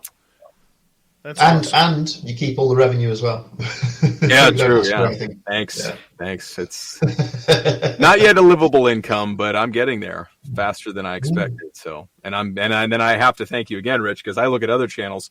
I don't know what YouTube takes for exposure. I'm obviously getting kind of these little spurts and stuff, but yeah, it does take a lot of time, I think. I think you said you had a few videos that you made that were just kind of the right timing, and that was kind of what blew up your channel. Yeah. Yeah, our big break came from Yuba City. I don't know if you know aware of this one, Dave. It's a story that's set in Yuba County in California, and it's about five guys who went missing. It's referred to as America's Dyatlov Pass incident. And we did a video on it. And at the time we did it, it was fairly unheard of. Not many people were aware of it. And then a bigger podcast sort of did an episode on it I think they had something like 500,000 subscribers. And the first thing they did after hearing their episode was come to YouTube and look for more information. And whose video pops up? has, and we kind of just steamrolled from there. We got 100,000 subscribers within a few months after that. So good yeah. for you. It only takes one. It only takes one. Yeah. And that's the reality of it. We got 20 seconds, guys. Thank you to Smithy, D. Cohen, Shelley, Cat Chaser, and Angel for the amazing super chats tonight. We very much appreciate the love. And if you're looking for any swag, go to our website, spacedoutradio.com. We got some great shirts there as well. Here we go, everyone.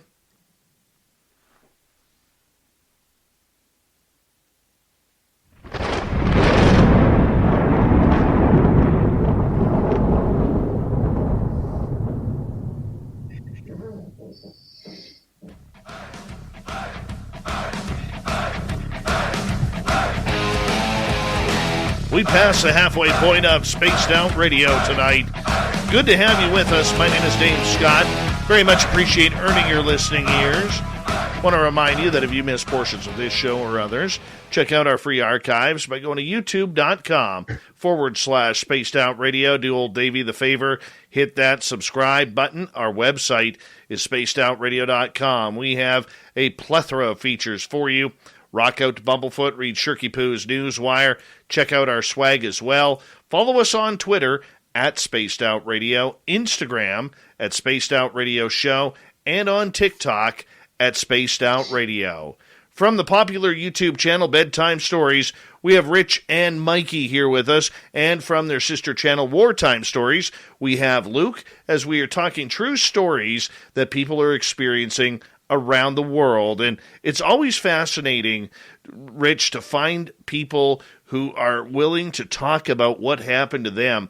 Out of all the stories that you guys get on a daily basis from people, how many of them do you throw in the garbage because you're like, no, this is fake or it can't be real? To be honest, we don't throw anything out. The only time if we pass on something, it's usually because there's not much substance to it, as in there's not enough really there to make an episode out of. But certainly one of the creepiest ones that we got was about shadow people in hospitals. And it was this. It was regarding this lady who'd gone in for a routine sort of, I think, keyhole surgery. So she wasn't too uncomfortable, and she wasn't on too many painkillers or whatever. But she was struggling with sleep, and I think she missed about 3 days worth of sleep in the end. And over time, she began to see these shadow people walking around the hospital ward that she was on and whispering in people's ears. And the people who, these recipients of these messages or whatever, they seemed completely unaware that some black shape was leaning over their shoulder and whispering in their ears. But yeah, I just found that really, really creepy for some reason. I've had experience with shadow people in the past myself, so. Well, you can't say you had that experience and not share it with us. Well, in the house where I used to live many years back, me and my girlfriend had lots of weird experiences in that house. There was sort of bumps and bangs and doors that used to slam and things that would fall off shelves, and it would always occur out of sight. You'd always hear the effect, and then you'd go to where you heard the sound, and you'd find something had fallen off a shelf, which couldn't possibly have fallen off a shelf. But it started to manifest into other things. Like we woke up one night and there were footsteps walking around the bed, which was really, really freaky. Both of us heard it. We both sat up in bed and we heard these footsteps. And then one time when I was away working one of the weekends, actually, sorry, it wasn't the weekend. It was midweek. I was doing an event down in London. I used to work in marketing, and I went down to make sure all the branding was okay and everything like that.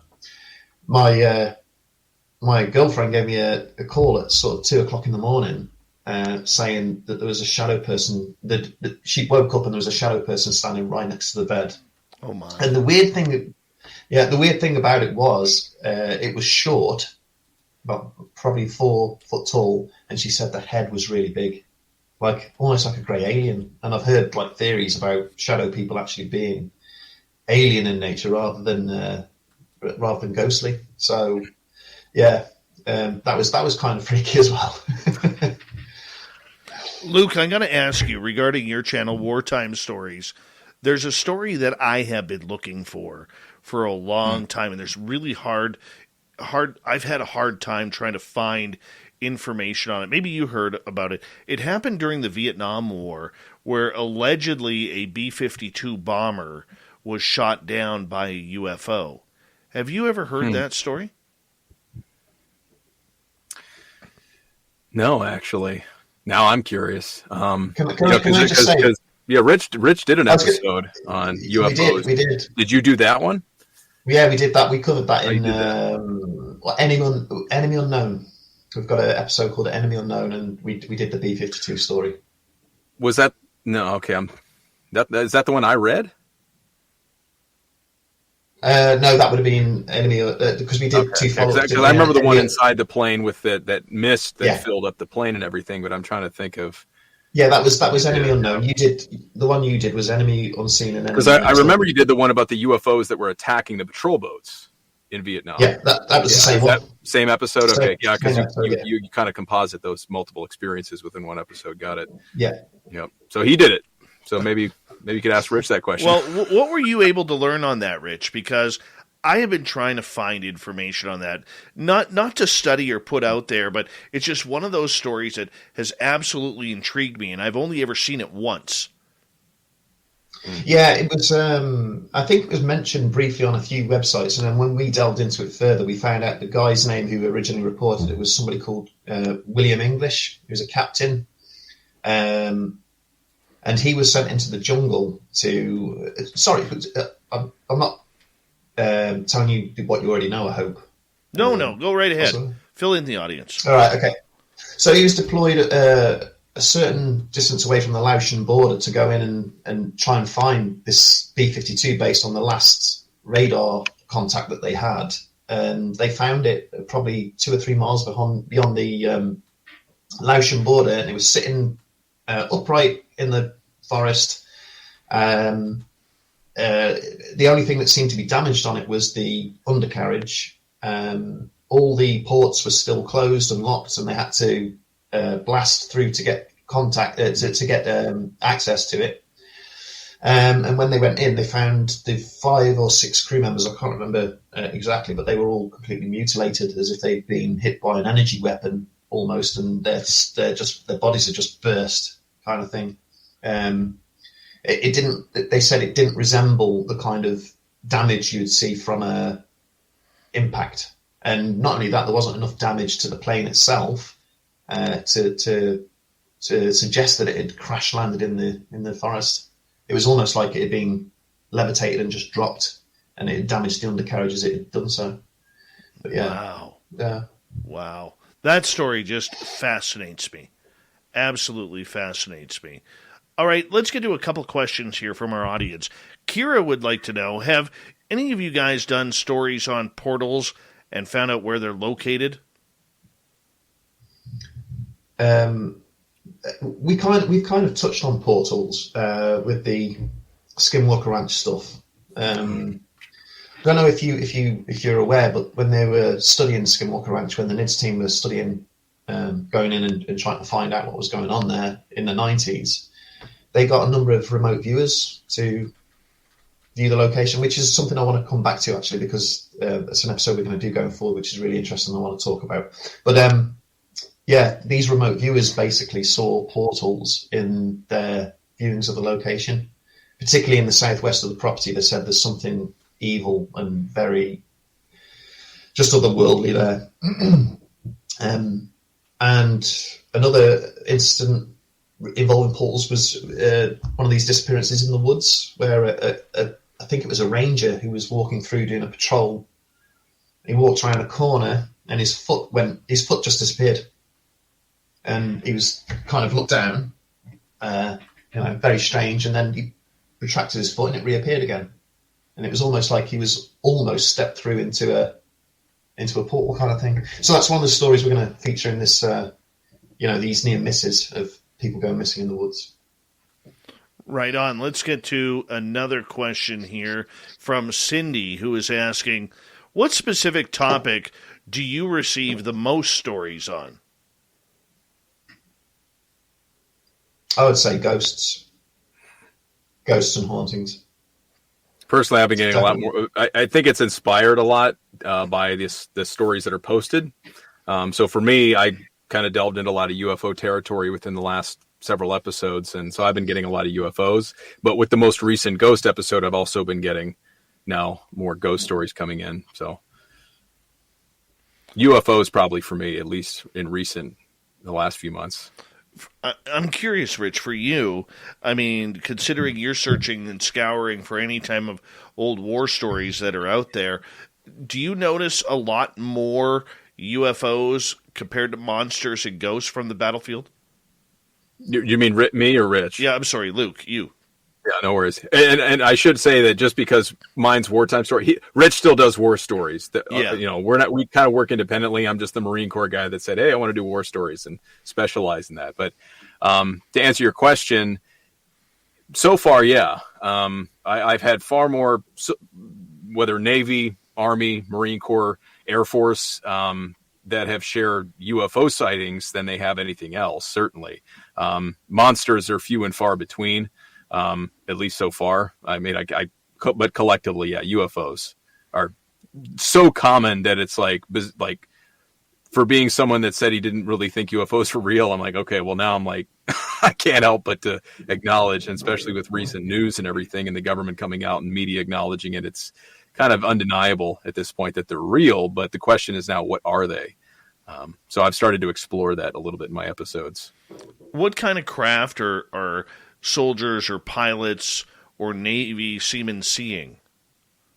I did 2 episodes where there was a soldier that was stationed on Fort Campbell in Kentucky in the 1980s. And there was the first instance he saw a diamond-shaped craft. He said it was cube-shaped, but I took his meaning to mean diamond-shaped because he said it did have a center, right, that had lights around it. And in effect, it was identical in most regards to the Cash Landrum incident. So he saw it once from his parking lot outside of his barracks as he was taking his laundry, and he'd been out to the laundromat, and he parked his car, and as he was walking in, he saw this cube-shaped, diamond-shaped UFO floating around the back 40, the back area of the base, with helicopters, Chinook helicopters, similar to the Cash Landrum incident that were on site. They looked like they were pursuing it. And then he later again saw it up close because he ended up being assigned to the military police. And he saw it sitting over top of a radio tower. And he was within probably, several hundred meters of it. So like kind of these, what's the word? Geometrically shaped. I've gotten stories about geometrically shaped UFOs, whether triangular or triangular seem like 3 lights in a 3 lights in a formation like that, a perfect triangle formation, or in daylight seeing these sort of either spherical, like egg shaped, or geometrically, I think maybe I had one hexagon shape, but I don't think it was a soldier that sent it.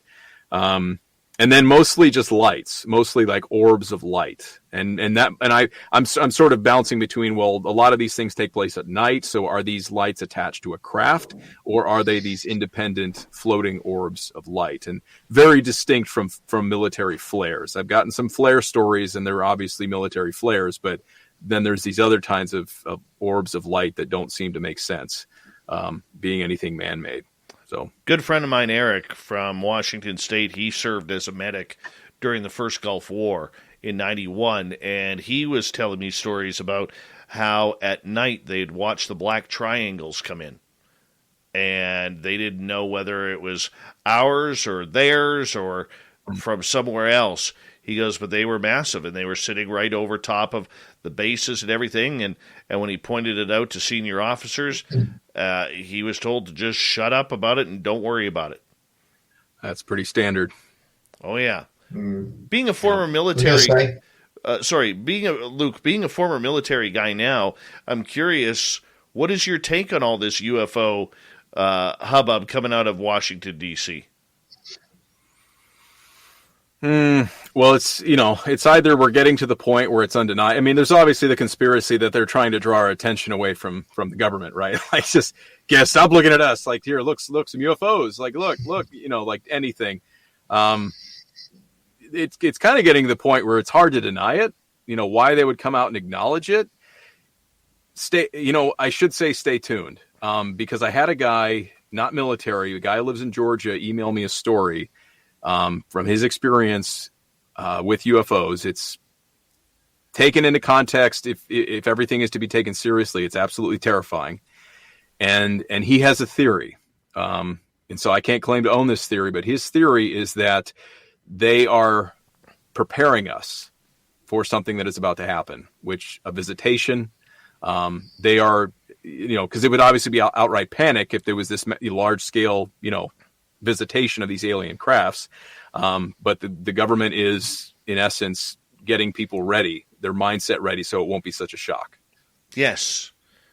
You would be, from my sources, you would be very on to something there. Yeah. Very on to something. I was going to say, I've also heard that, it could be just a psyop, and that they'll use holograms and things to kind of stage some sort of... This is a conspiracy theory, by the way. Stage some sort of alien invasion, which I find kind of comical, but also, again, being the open-minded kind of guy I am, I take everything with a pinch of salt kind of thing. But I was just going to interject when Luke was talking about the triangles in Iraq, or wherever it was, Afghanistan, was it? Yeah, anyway. There's been UFO sightings in Afghanistan, Iraq, both of them. Yeah, they always seem to be sort of drawn to warfare and combat scenarios. They kind of seem to pop up more prominently in those situations.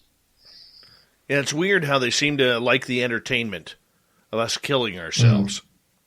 Mr. Eon, who literally has a voice of the gods and is from the UK, he's asking if you are entertaining any guest storytellers. We've done so in the past. I mean, Luke's come on and done a couple of episodes for Bedtime Stories, and we've had the guy from Top Fives, which is a big YouTube channel. I think they've got 3.5 million subscribers or something like that. So, we'd be open to the idea. I think typically, if my experience is correct, Rich, it's usually, with me being the exception, right? Because mine was a war story, and you were helping me out. You were like, hey, we did a war story, but Luke's doing war stories now. But in past, it's usually been their story, right? Like the guy from Kentucky asked to narrate his own story. I know you've had maybe at least one or two other episodes with a different narrator, but I don't know the backstory on those. Yeah, there was, as far as I'm aware, I think the only other one we did was the Top Fives guy. Okay. So, yeah. Glenn would like to know, Rich, are you planning any more channels? Well, we've got a number of... Simon's got his own channel called Unexplained Encounter, which is... is it Unclassified Encounter? Sorry, Unclassified Encounter. Unclassified Encounter, which... that's all fictional stories based around World War II. And, it's really good stuff, to be honest. But, that's his kind of side project that he does by himself. But as far as we're concerned, me, Luke, and Simon are actually looking at doing a sci-fi channel. So nothing to do with bedtime stories, really. It's a graphic novel, which we're going to convert into a YouTube series. It's going to have the whole voice cast, the whole score, and sound effects and everything as we pan from one cell within the graphic novel to another, trying to tell a story, kind of thing. But it's not really anything to do with what we're talking about now. Well, that's great, guys. That's great. We got 5.5 minutes to go here. Rich, I'm going to put the ball back in your court here for a second. It's time to recognize you sausage-loving genius. For without you, how would we know that Eckrich smoked sausage can be eaten thrice in one day? And that you can take your lunch break before noon? Here's to you, Eckrich smoked sausage. You do you. Here's to you, permanent resident of the snack table. For without you, how would we know that a bun is merely a vessel for delivering Eckrich smoked sausage to your mouth? And that there's no shame in being the first to get seconds? Here's to you, Eckrich smoked sausage. You do you. Because out of the hundreds, if not thousands, of stories you guys have accomplished over the years, is there one that really sticks out to you, whether it's scary, whether it just felt a little too close to home, that you would share with us? I've always been fascinated by the Flannan Isles mystery, and I know that might be a disappointment because it's it's just a disappearance on an island. But it's the fact that the island was so isolated. They were on cliffs that were 200 to 300 feet above the water, and yet they vanished into thin air around 1900. This was also the Dyatlov Pass incident has always kind of held a kind of I've always had an affinity for. I just really find that one interesting. How about for you, Luke? Is there a story that you've done that's really stuck with you?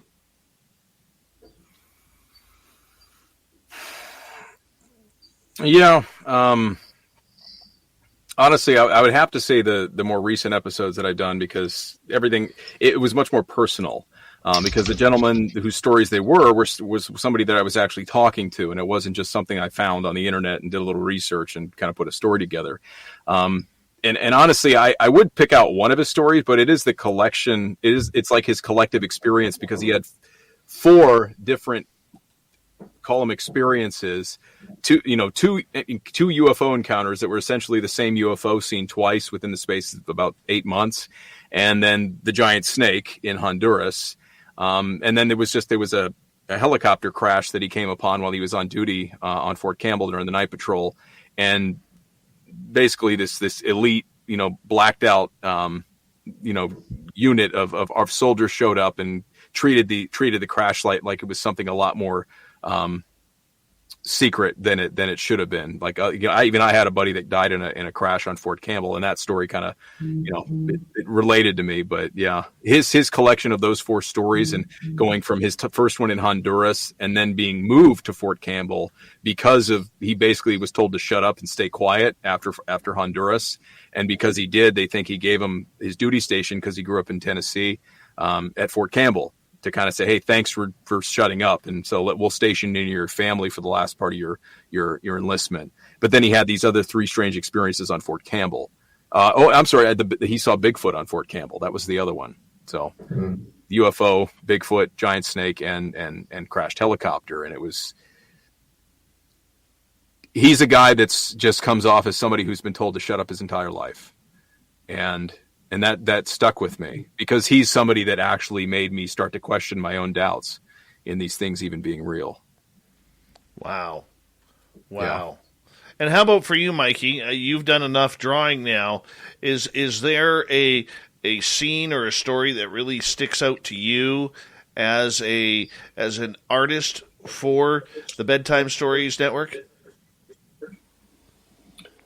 Well, yeah, there are a lot of images I've done that I really enjoyed, like the Michigan Dogman, that what refers to creatures. But also a lot of, like atmosphere stuff that I've done, like different scenes that capture this atmosphere, weather conditions, and this, this creepy feeling. I also like images that I must create the concept of the creature. Like, there are episodes that are based on some, let's say, some real images, but some things I must create from my own, like from imagination. Oh, very, very much so. so. I like really concepting the creatures. I don't blame you. Gentlemen, we have about 1 minute left, and Rich, Mikey, and Luke, I know we didn't have you for a long time, but it's been an absolute pleasure to have you on here and get to know you guys. If you don't mind, Rich, let us know where we can find your channel and how we can get a hold of you. Okay, so the channel's on YouTube. I think the link is Creepy Bedtime Stories, so youtube.com/Creepy Bedtime Stories. And then obviously we're on Instagram, Twitter, and Facebook. So, I mean, if you're searching for us, you'll find us. Yeah, we should pop up in the search. And Luke, 30 seconds for you. Same for me, youtube.com/wartime stories. And you're probably going to reach me quicker by email, because I check my emails every day. I'm bad at social media. wartimestories.yt@gmail.com. and my contact information is linked all over my videos and my page. So wonderful. Gentlemen, it's been a pleasure having you on Spaced Out Radio for the first time, hopefully not the last, because I love talking these kinds of stories, guys. And I know it's early over in the UK, but thank you so much for coming on the show tonight. Coming up next, we're going to head to the swamp, another spooky story from the resident swamp dweller. Then Fedora John comes in for the unbiased UFO report. Shirky Poo's got the news. Hour 3 of Spaced Out Radio coming up right after this.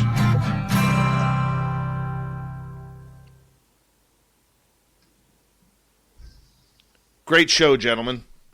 Great show. Thank you very much for having us. That was a lot of fun, man. A lot of fun. Yeah, really enjoyed it. Thanks, Dave. No problem. Yeah, I was the most important. Well, I really appreciate it, and like I said, I love listening to stories like this, and I encourage all of our audience to go support you guys as well. So, you know what? Thank you so much for taking the time with us. No problem, and we'll be happy to do it again should you invite us on. So. Absolutely. Go enjoy breakfast, guys. Not you, Luke. Bedtime. No, I'm going to go. Yeah, have a beer and go to bed. All right, boys. Take care, everyone. Cheers. Bye. Bye. Take care. All right. I like those guys. Bye, Mike. All right. I like those guys. They're a lot of fun. A lot of fun. I'll be right back, ladies and gentlemen. Hour 3 coming up next. Hi, Chris Mo. How you doing?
All right. We got about a minute here.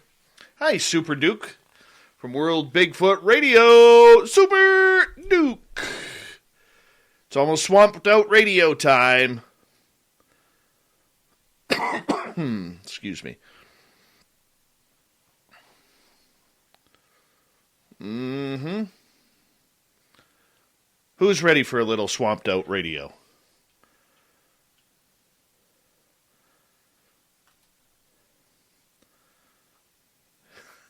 I have no idea what this is, Swampy, but if you want to do a show on Spaced Out Radio, I will provide the microphone. How about that? I'll put the offer out there publicly. I am not interviewing Ronald Moorhead. The cryptid huntress Jessica Jones is, so we're going to have a good time with her.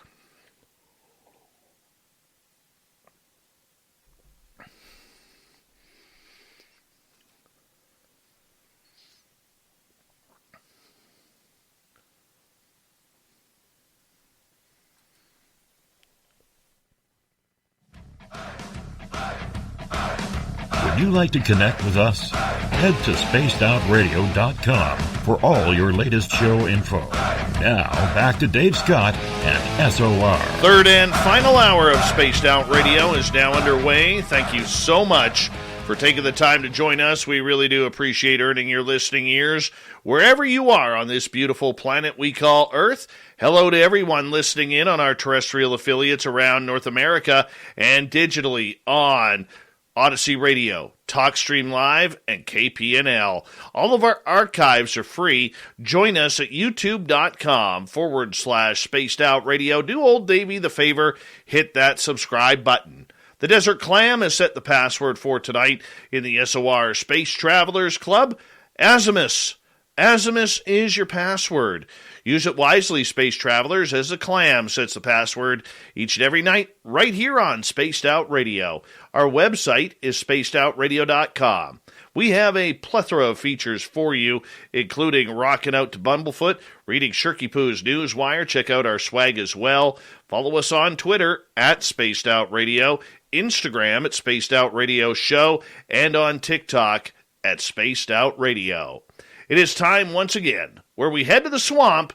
Our resident swamp dweller takes us on a journey of another spooky story. Hi, Spaced Out Radio listeners. This is Swamp Dweller. It's time for your nightly dose of spookiness on the show. If you have an interesting encounter or a spooky story that you would like to share, be sure to submit them in at swampdweller.net. You can also find our YouTube channel at youtube.com/swampdwellerreads. Now, let's chill out, relax, and together, let's enter the swamp.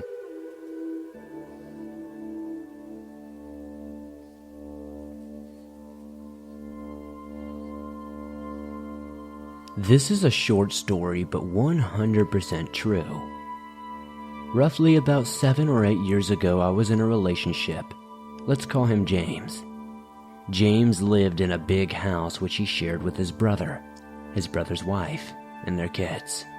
James had his own section of the house with a bedroom, bathroom, hallway, and set of stairs to go downstairs into the main part of the house and access to the garage.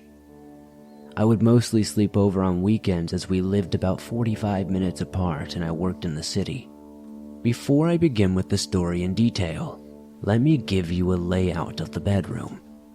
The bed's headboard was against a wall with a window to the right and glass sliding doors to the right as well, which opened into the upstairs porch. A big screen TV was in front of the bed. To the left of the TV was a small hallway which led to a set of stairs that go downstairs. To the left of the bed, about 7 feet, was a glass table, an entertainment center which had a stereo system on top of it, which is key to the story. We always slept in the dark, but the TV and cable did illuminate a little bit of the room, because the lights and buttons all had LEDs. One night, which was just a regular night, nothing odd or out of the normal, James and I went to sleep. Keep in mind we were not drunk or high or under the influences of any other drug, and nor did we do any of those.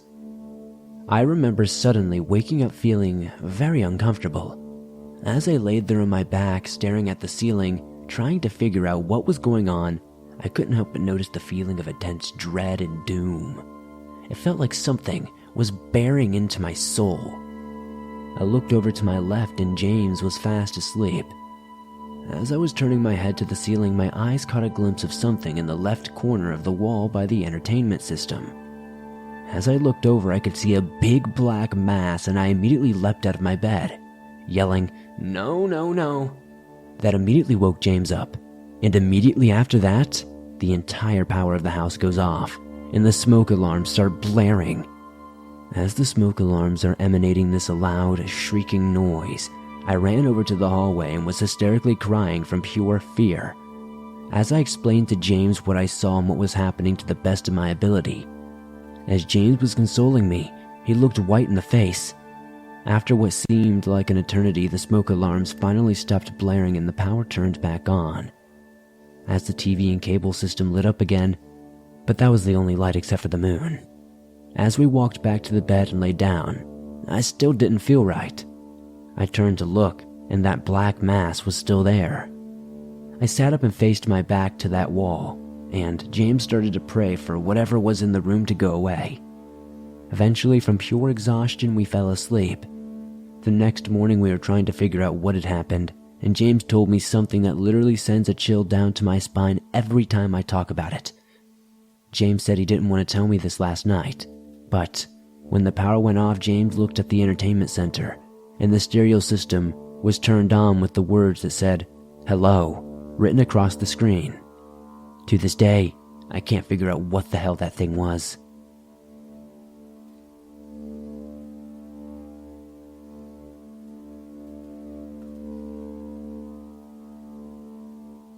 Hello, Swamp Dweller. I hope you are well. I really enjoy listening to your channel and listening to the many different stories you narrate on it, which is why I've decided to share mine. Although I don't know where to start, as it has been quite a long time since this happened. I was 9 years old when it went down.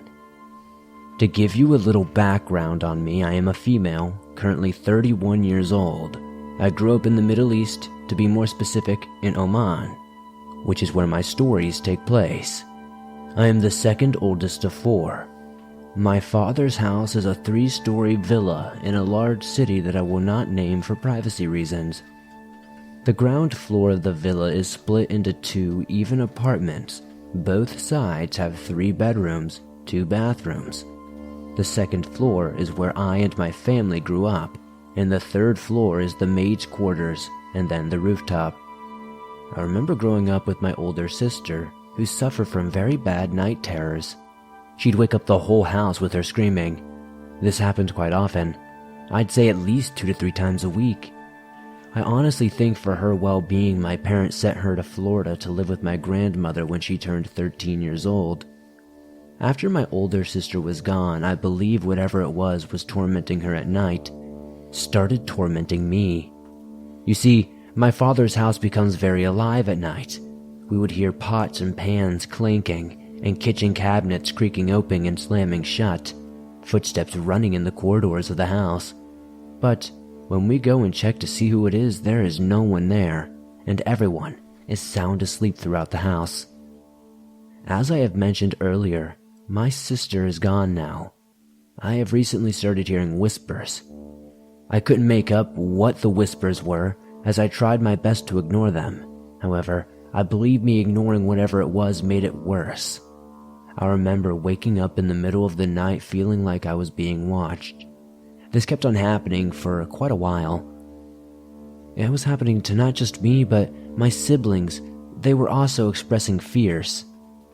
We all went to our parents and told them about these fears, and they decided that they will resolve the issue by buying night lights for each bedroom.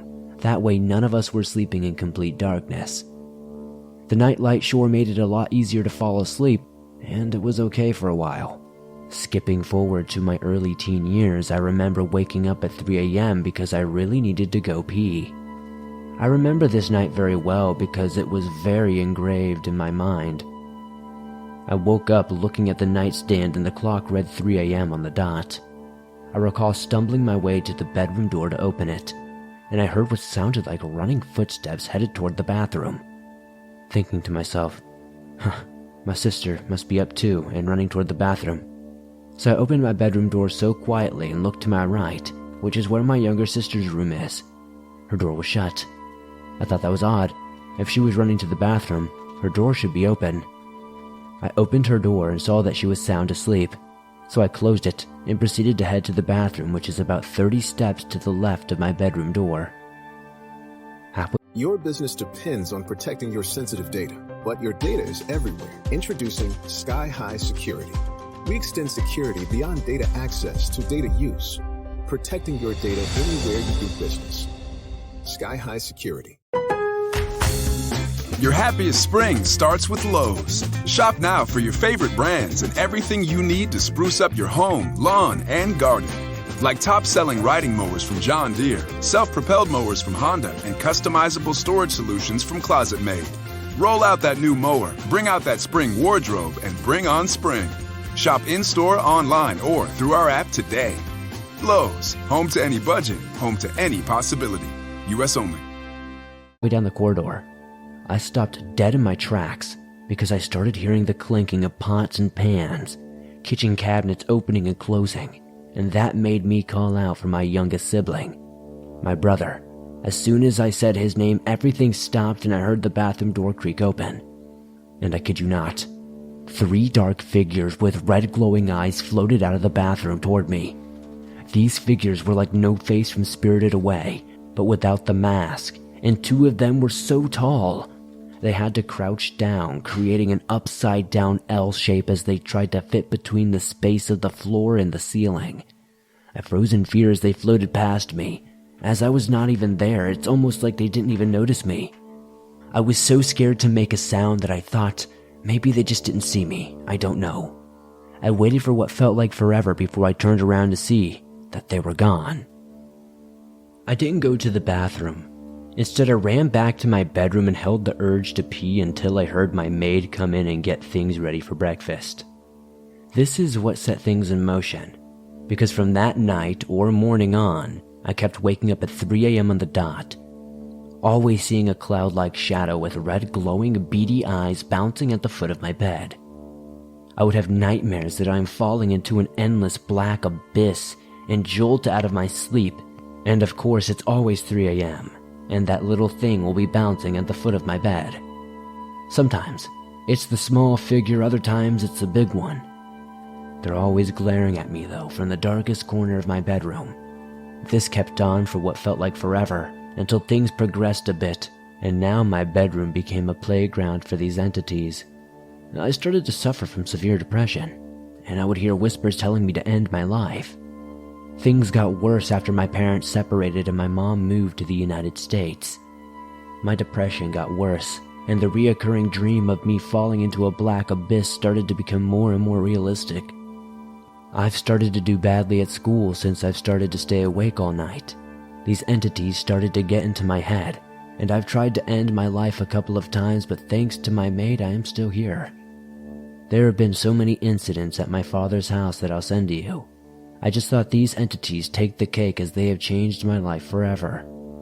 I ended up leaving my dad's house and moving to the United States at the age of 15.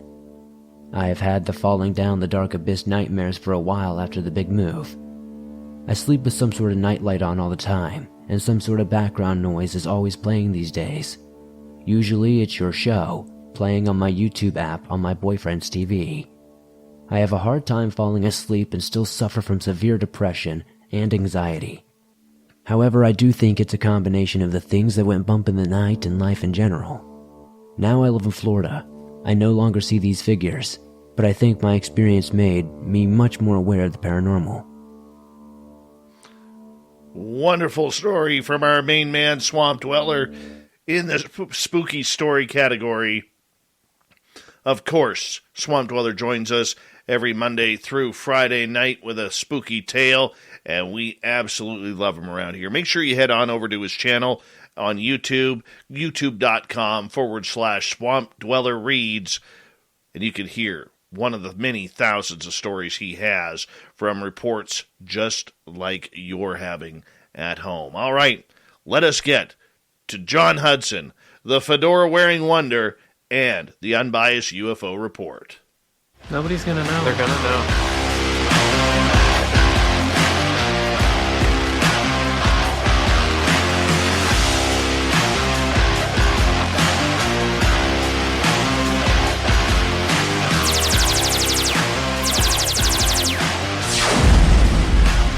All right, the fedora-wearing wonder. How you doing, buddy?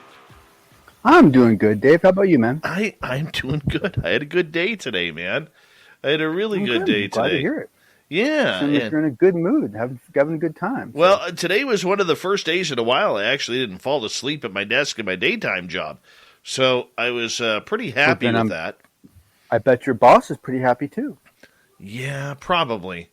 Probably, considering the last time I fell asleep, he was the one who woke me up. Yeah, but you will find that the happier that you are, the more happiness happens around you. It's really quite astounding. I've even experimented with this in that during some of these downturns, you'd have all these like really desperate people calling you for all these different reasons, and I would occasionally just, if I had time, stop and try to strike up a conversation with them.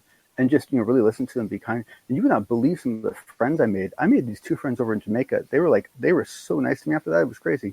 And all I did was just I swear to you, all I was kind and listened. That was it. That's all I did. It was so crazy. It's really funny how much positivity you can get out of a little positivity. I agree with you there, my friend. I agree with you there. Hey, everybody seems to be getting a little warmed up and ready for Tuesday. It's Christmas in May for the UFO crowd, at least for some of us. And I'll tell you, there's a lot of people talking. There's a lot of stories brewing, a lot of rumors and conjecture out there. Will Lou Elizondo be in those hearings? Will he not? Will he be behind the scenes? Or will he be at home drinking a glass of wine, watching the proceedings from Wyoming? I guess my one question is, Dave, is that we could talk about this for hours. So are you sure you want to hit this first? Well, no, we'll hit it second after the break, because I know that we're going to take some time on that. Let's start off with Coastal Rica. What's this one about? Well, basically, that's a lovely label. You mean Costa Rica? What this is Costa Rica. This is another one of these really interesting cases because, like I said, I really don't know how to weigh historical data fairly. This is a picture. This is a high quality, high resolution picture, but it is from 1971. So a little bit about the picture first. So September 4th, 1971. Aboard a 2-engine Aero Commander F-680 aeroplane, an automated camera captured an image of a flying saucer, which today has yet to be debunked. And it goes on to talk about the altitude, and we have all this information on it, and it is a beautiful picture. I will agree. However, to me, very much like another picture that I showed just recently, I guess from the point of view of spending energy where you're going to get payout for it, right? I just wonder what is the value in really putting a lot of energy into some of these old photos. Like, I would love to think that there was. I would love to think that we could go back and reprocess some old photo and suddenly move the needle in some way. But that's not ever what I've seen. I mean, look what's happened with Patterson Gimlin. The new freaking 4K 100 frames per second video is insane, and no one cares. So I just don't know how valuable this is, but it sucks because it's very interesting and it's a really, really good picture. And the fact that it's sit here since 71 without anyone having any real serious swipes at it, doesn't mean it's definitely anything, but it certainly leans a lot of credibility to the fact that it's not something known.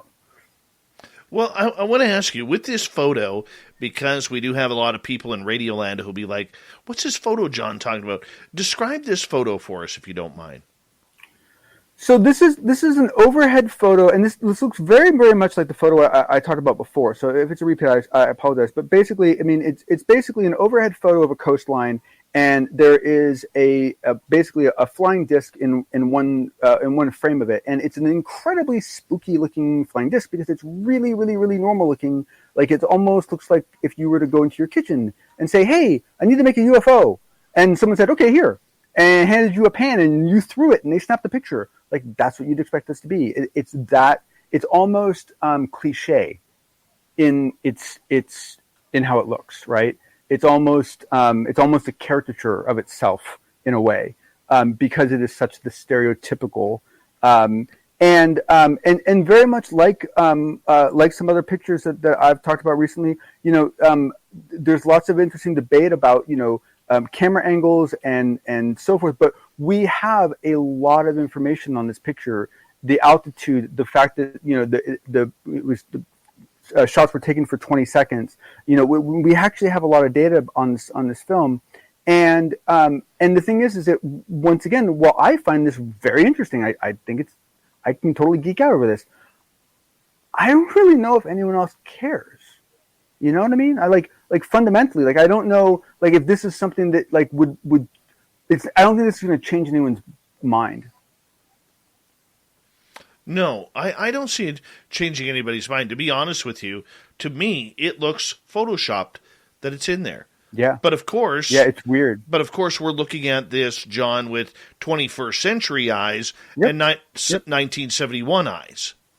Yep, totally agreed. Totally agreed. And the thing is that honestly, there are even hypotheses that support the idea that UFOs in the past might have looked corny intentionally. Okay? As crazy as that might sound to some people, but look at it this way.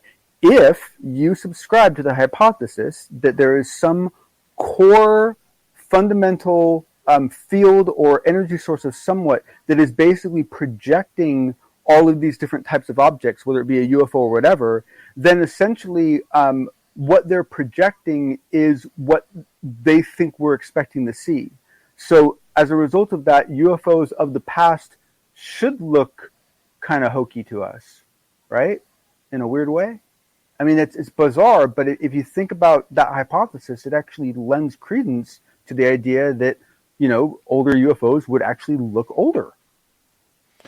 Or, what I find a little bit intriguing about that is how we've gone in stages with UFOs, from flying discs to what we're seeing now, which are cube shape, pyramid shape, triangles. You don't hear a lot, or the Tic Tacs. I know, no Doritos, no anything. I know. But the thing is that this, you're not at the beginning, right? In that, you go back and and if any of you haven't read this yet, you should feel very bad about yourselves. John Keel's books, right? He tells you the stories in the 1800s, airships, right? There's a case of something flying over London that not only looked like a flying ship, like something out of freaking Peter Pan, but the anchor, quote unquote, that was hanging from the ship, because a ship has to have an anchor, even if it's a flying ship, caught on someone's chimney and damaged the chimney. Right. Blah, blah. What is that?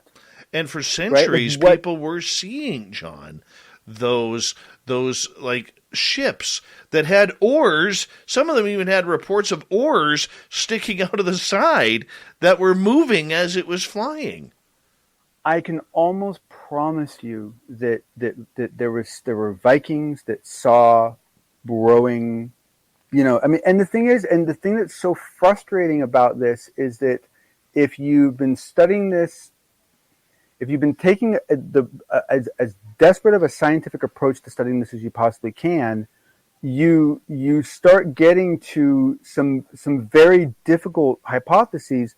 But the problem is that none of it means that anything isn't real, and none of it means that anything is real. And that's what's so frustrating about it, is that everyone wants this definitive answer. But the truth of the matter is that, if let's say, for example, that all just UFOs are projected from an orb, right? Now they're projected from something. Now, are they projected from us? Well, where did we see it from? So my point is that are all projections a clone of an original? Well, or are any projections original themselves?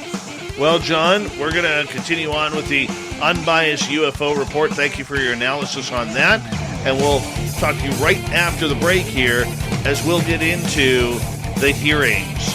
People are getting geared up for UFO talk next week.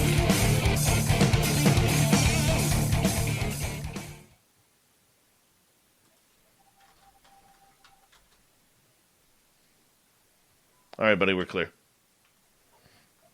That was a good start, man. Solid start. It's trippy. You're trippy.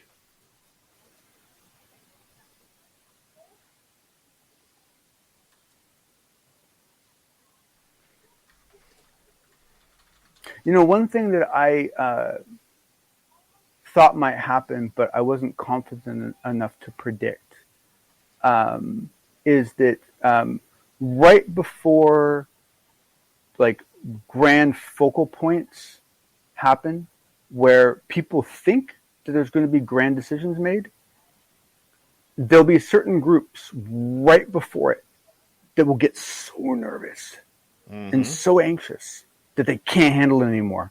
And they'll make a decision because they want to preempt the event. They want to be the ones that said right before the event, we knew what we were doing, we knew the answers. And historically, this strategy almost never pays out. I mean, almost never. The one exception is if you're Microsoft, and then you can do it afterwards, and you throw so much money at it, it doesn't matter. So, 1 second. What's up, love? What's up? What do you need? Oh, no, okay. Yeah. You need something? What do you need? What do you need? Me? I don't understand. What do you need? I know I'm on the radio right now. I'm trying to find out what you need. Oh, you want me to pause it? I'm sorry. I apologize. Here, hold on a second.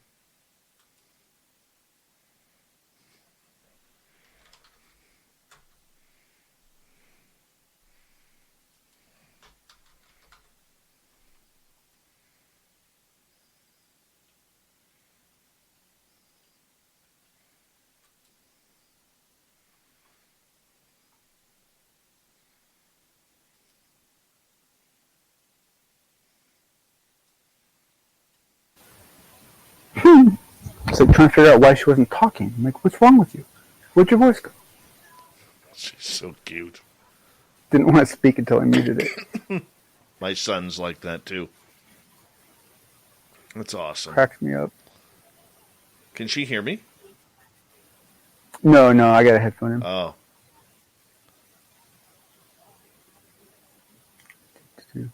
No, I didn't make it to Legoland. It was someone else was going to Legoland. Grant Tavius is in Grant Lego Lake. Tavius was.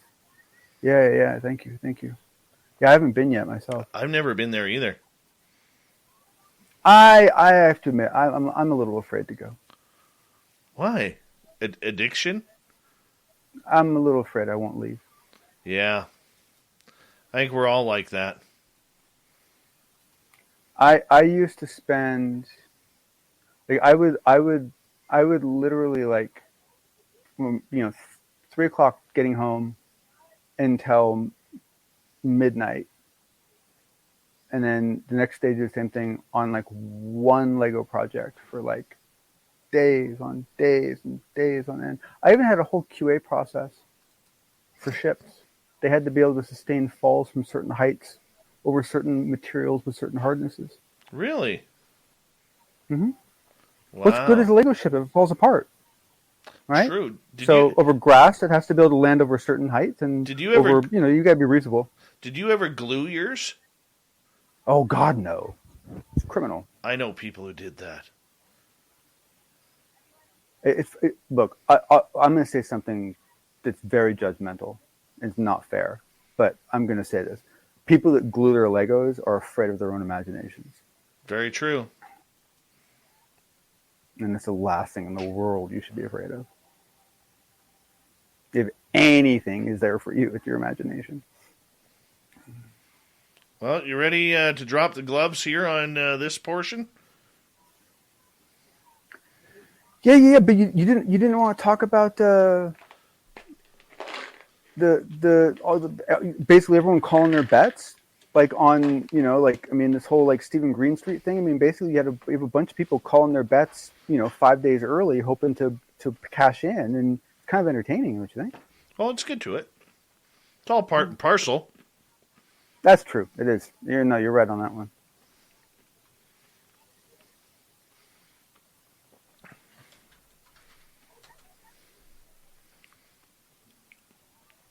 Big thank you to Smithy, D. Cohen, Shelley, Cat Chaser, and Angel for the amazing super chats tonight.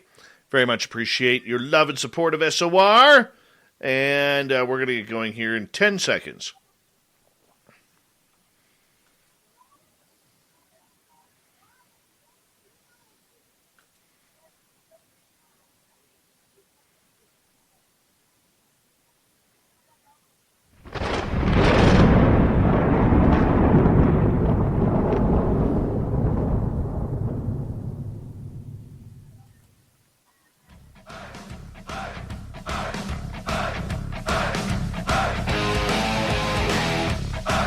We ran at third.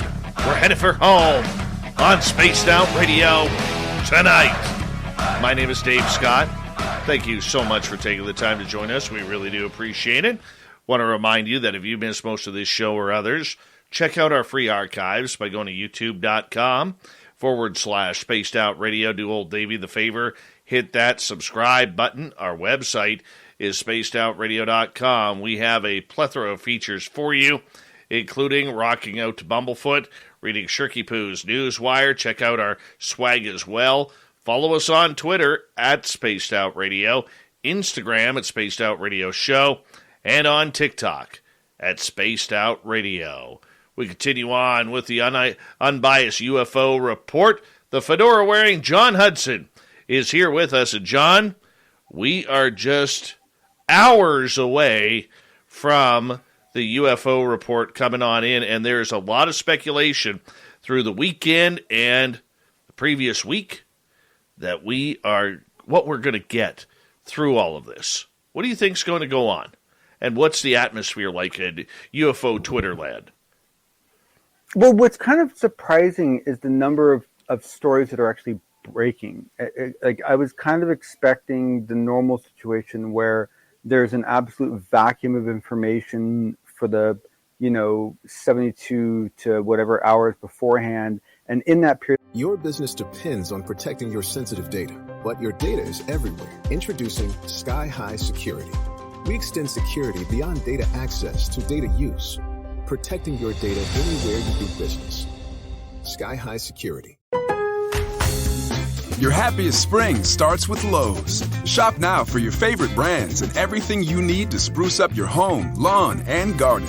Like top-selling riding mowers from John Deere, self-propelled mowers from Honda, and customizable storage solutions from Closet Made. Roll out that new mower, bring out that spring wardrobe, and bring on spring. Shop in-store, online, or through our app today. Lowe's, home to any budget, home to any possibility. U.S. only. the time people panic and start making stuff up out of nowhere and convincing people of it. It's weird. What happened this time, which is different, is that you've seen a bunch of stories breaking. And so, for example, one of them is that essentially Christopher Mellon, who most of you are aware of, and if not, he served with distinction in the U.S. government and was part of TTSA, and he basically wrote this fantastic article where he basically lays out exactly what sort of questions that he wants asked at the hearing. And he listed as a draft, and he encourages input, and there's nothing in it that jumps out as me as well. That's not true. I was a little surprised at his aggression toward the U.S. Air Force. Some of the language toward the U.S. Air Force was a bit more terse than I would expect. But if Christopher Mellon is talking like that, it means he's really, really mad because that guy is in massive control of his emotions. I mean, it's fantastic. But the thing is that, like we were talking about before, these become trigger points for all these sort of events. So we have supportive things coming out like that. We also have a lot of people just writing about the briefings that wouldn't necessarily be writing about the topic. Like, for example, Bloomberg. Like, I wouldn't normally expect Bloomberg to be running an article about UFOs, but they are running an article about UFOs in the political section, talking about the fact that the chair of the first UFO hearing since 1960 was quoted as saying, "Someone has to do it." Someone. Why? Has to do it. Got to love that motivation, right? I think Chris Mellon's article couldn't have come out at a better time. I really do like the idea that he is out there and he continues to push. For so many months, it seems like Mellon went into the dark and everything was on Luis Elizondo's shoulders. So it's nice to see Mellon kind of, getting ready for the game, throwing a few body checks and starting to stir it up a little bit before the big event. Yeah, and the thing is that that's the other problem, is that you're going to have a certain number of the problem is that one of the things you have to do is try to separate the organic actions from the structured actions, right? Meaning that is someone taking advantage of a process and trying to exaggerate something, or are they actually trying to get something to happen completely artificially, versus a more organic thing? Like, for example, Bloomberg writing about the fact that there is going to be hearings in their political section, that caught me a little bit off guard, but when you think about it, kind of makes sense, right?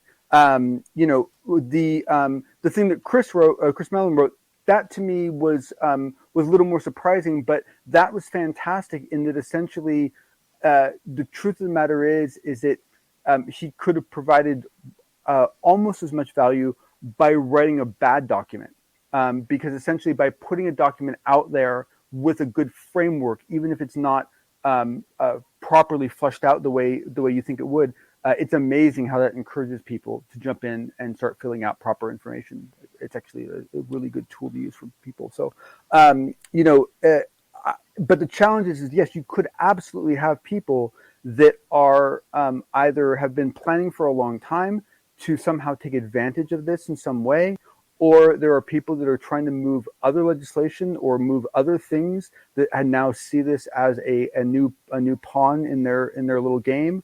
That's a problem. Is that we have now jumped into like one of the most shark-infested bodies of water that currently exist on Earth, and there are a lot of influences there that most of us are not aware of.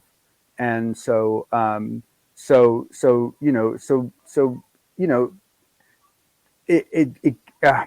point is that there is, if you care about the shades of gray, okay, then there is a plethora of information for you to absorb, and there is more than that. There is an absolute avalanche of data for you to chew on.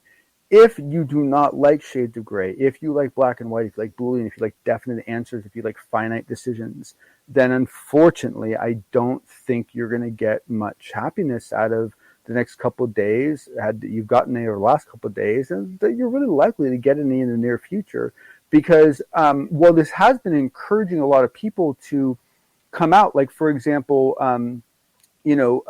we do know the person who is heading up the briefing, the hearing. We do know who, I'm not quite sure if I can say their names yet, so I'm refraining from. But we know two of the people that will be actually presenting at the hearing.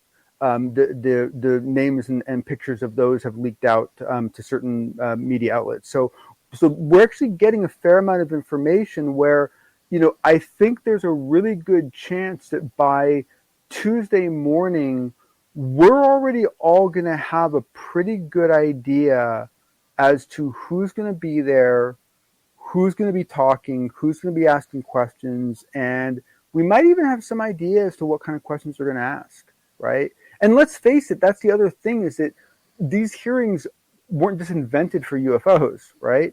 I mean, this whole process is incredibly built into Congress, and it is something that happens automatically. And so it is something that's going to happen however we feel about it, right? I mean, Congress is going to do its thing no matter what we do, right? So it just, like I said, it's going to get extremely frustrating, as if it's not already, for anyone that wants anything like, super solid. However, if you enjoy the nuance, I mean, like you said, Chris Mellon's article is fantastic. I mean, he brings up a lot of really interesting points. I mean, you could use his document. Forget it as a questionnaire for a hearing. You could use it as a fantastic skeleton for a one hell of a panel, right? I mean, there's some really good information in there, right, and some really thoughtful topics and so forth. So I think that if essentially, if people use this as a catalyst, if people use this as a motivational tool, if people use this as a scheduling convenience of, well, if I was going to release this information in the next 3 weeks, I might as well release it, that week, because all this other stuff like that, that kind of stuff happens. The more the better. There's nothing wrong with that. But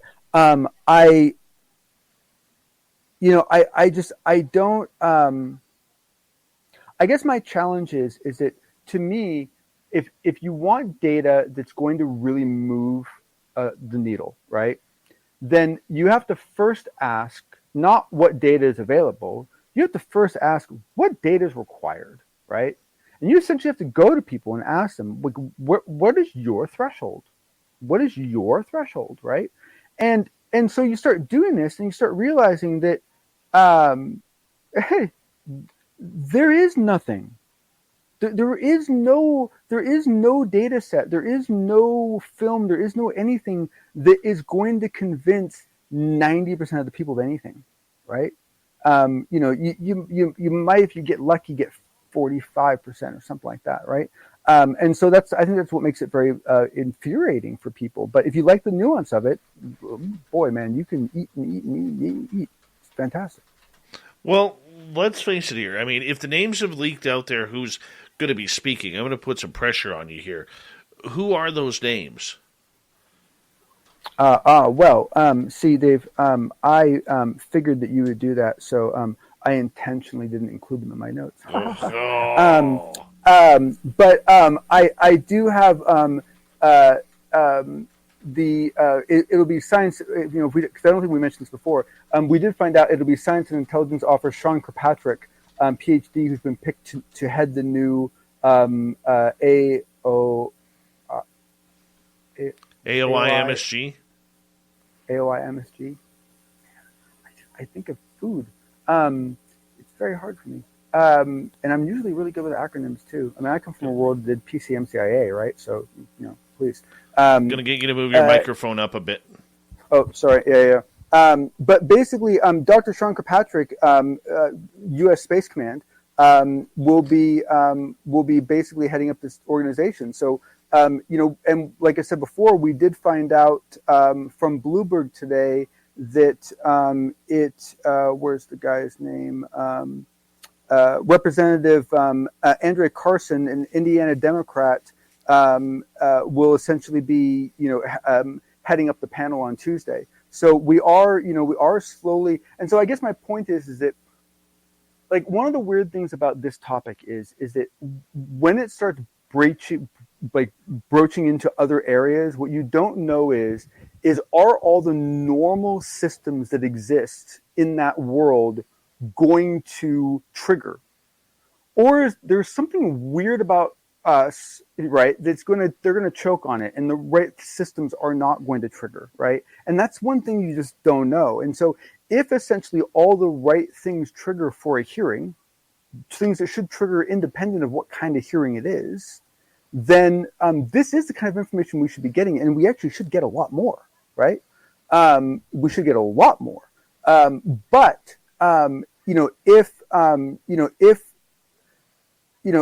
I guess my point is that, if we have a problem where, like, you have a bunch of people that are expecting an incredible, nail down, this is part of the problem we're having right now that I mentioned briefly before, is that when you starting to get close to a deadline like this, you're going to have all these people that are going to start hedging their bets, and they're going to start, making preemptive decisions, right? And so you have people like, Stephen Greenstreet and so forth doing these videos where they're basically deciding, on the data they have, hey, I'm going to determine that this is false, or this is true, or this is BS, or this is not BS. And they're, essentially calling their bets now. And that's one of the things that people get driven to do as a result of all of the, all the emotion and anxiety wrapped around this Tuesday event. Well, it's going to be very interesting, John, to see how this all plays out, because for many of us, we're all wondering what the answer is going to be. What is success in the eyes of Chris Mellon or the eyes of others who you've talked to for Tuesday? Yeah, to me, like, this is something that honestly I've been struggling with myself, in that I no longer have a clear vision of what the goal is, right? Because of the fact that, this is seeming to become so personal for people. And there doesn't seem to be these grand, global acknowledgments or grand global realizations. And so, for me, what I would want to see is something equivalent to a true up, right? What I would want to see is, I would want to see that at the end of the panel, there's a minimum number of things that they all agree on moving forward. And those can be very minimal. Those can be, there is an outbound intelligence, right? We don't know the source of the intelligence. We don't believe the source of the intelligence is our adversaries, right? I mean, it might be something that simple. It might be something more dramatic, but we need to get everyone to, we need a foundation. We need a base floor to start with, right?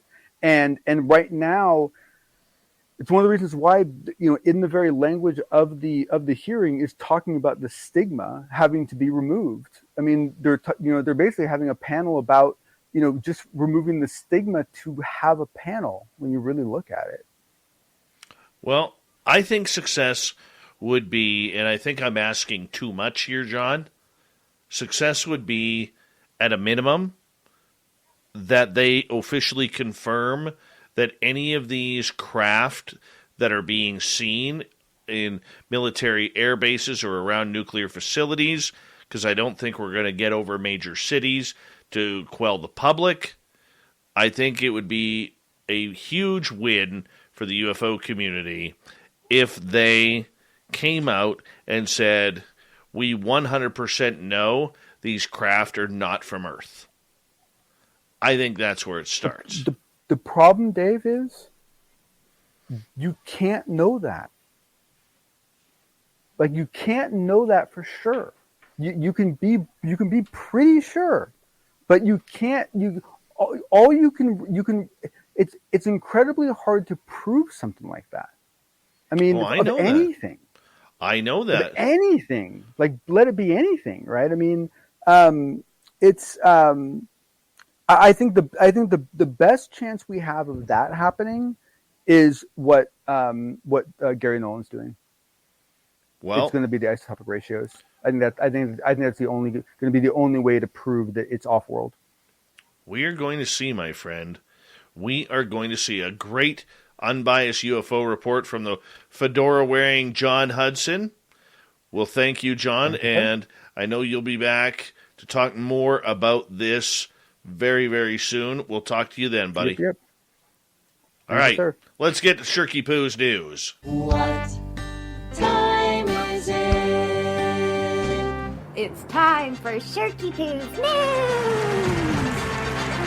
Yeah, Shirky Poo delivering the goods tonight for all of us. Let's start off here. A woman has revealed that she put her boyfriend's dog down without him knowing, then got kicked out of the house after he found out. Sharing her experience on Reddit, the anonymous woman came at the whole thing from a human side, saying that she absolutely loved the dog, but that it was suffering too badly and had no quality of life. It's a sad fact of life that humans often outlive their beloved pets, but there does come a point where, in many special human-animal relationships, a tough decision has to be made. On this occasion, the woman had noticed that the dog was suffering and decided to take the executive decision to put it down, but didn't go as far as to tell her significant other. The 16-year-old dog had been through enough, and according to her, her boyfriend was ignoring the problem. She explained, "I love this dog beyond words. Let me make that absolutely clear. He was an absolute gift to the world, and I love him unconditionally. The dog was age 16 and had countless medical problems, rotated front legs, which prevented him from getting up, jumping up, being moved, just completely unable to walk, among other things. This dog was in constant agony. Every time the dog tried to get up, he would be screaming in pain. There was nothing the vets could do. It sounds heartbreaking, and the vets told them the best course of action would be to put the dog down. So she gathered the family, with one exception, so they could say goodbye. She continued, I thought about it for a week and decided that I had to. The dog was suffering so much, quality of life just wasn't there. So my boyfriend went out on Friday with some of his mates. I called him to let him know I was putting the dog down. I had the dog put down at home with his family. I was sick of watching my boyfriend dismiss the pain of the dog, and he ignored the vets, telling him it was time. After she told her boyfriend that the vets were coming around, he rushed back to the house, but arrived tragically late. Girlfriend said, I wish my boyfriend was there to say goodbye to his best friend, but he wouldn't have let me go through with it. He rushed home, saw his dead dog, packed up all his stuff, and left. Yeah. Or the girl had to leave. He packed up all her stuff, pardon me. She's been living with her dad the last few weeks. Wow. What do you do about that? What do you do about that? On one hand, the dog was suffering that bad. She probably made the right decision, but it's his dog. Oh. All right. It's blunderful and it's marvelous. A burger expert for a United States restaurant chain, Fridays, says we should be eating burgers upside down. Friday's Flip It Challenge said on their Instagram account, according to our experts, the best way to eat a burger is flip it upside down. The thicker top of the bun soaks up the burger's juices, helping keep that flavor in for longer. That's something to try. Yeah. Well, we're pretty much out of time. So we're going to say goodnight to each and every one of you. Thank you to Shirky Poo for the news tonight. It was high quality as per usual, Shirky Poo. What time is it? Yeah, it's time for Shirky Poo's news. Thank you to the fedora-wearing John Hudson for the unbiased UFO report. Big thank you to Mr. Swamp Dweller for coming on in with another spooky story. And, of course, the guys from Bedtime Stories with some great insight to their highly successful YouTube channel. We got Mr. Ron Bumblefoot Thaw rocking in the background with Little Brother is Watching. Bumblefoot is the official music of Spaced Out Radio, rocking us in and out of every single show. Get your horns up for the guitar god himself. Special thanks to everybody listening in at home, at work, in your cars, wherever you may be. Thank you to everyone in our chat rooms tonight. YouTube, Twitch, LGAB, Facebook, the Space Travelers Club, and on Twitter.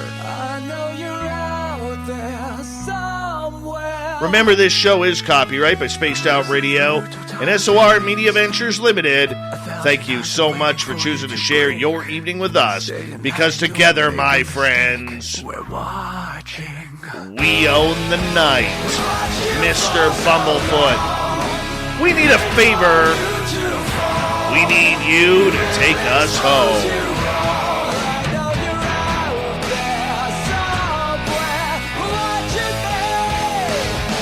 Yes, the Woo Train has docked for the night. But soon, my friend, we shall ride again. Your seats are always available. Your tickets never expire. And if you want to bring a friend, we've got room for them too. Good night.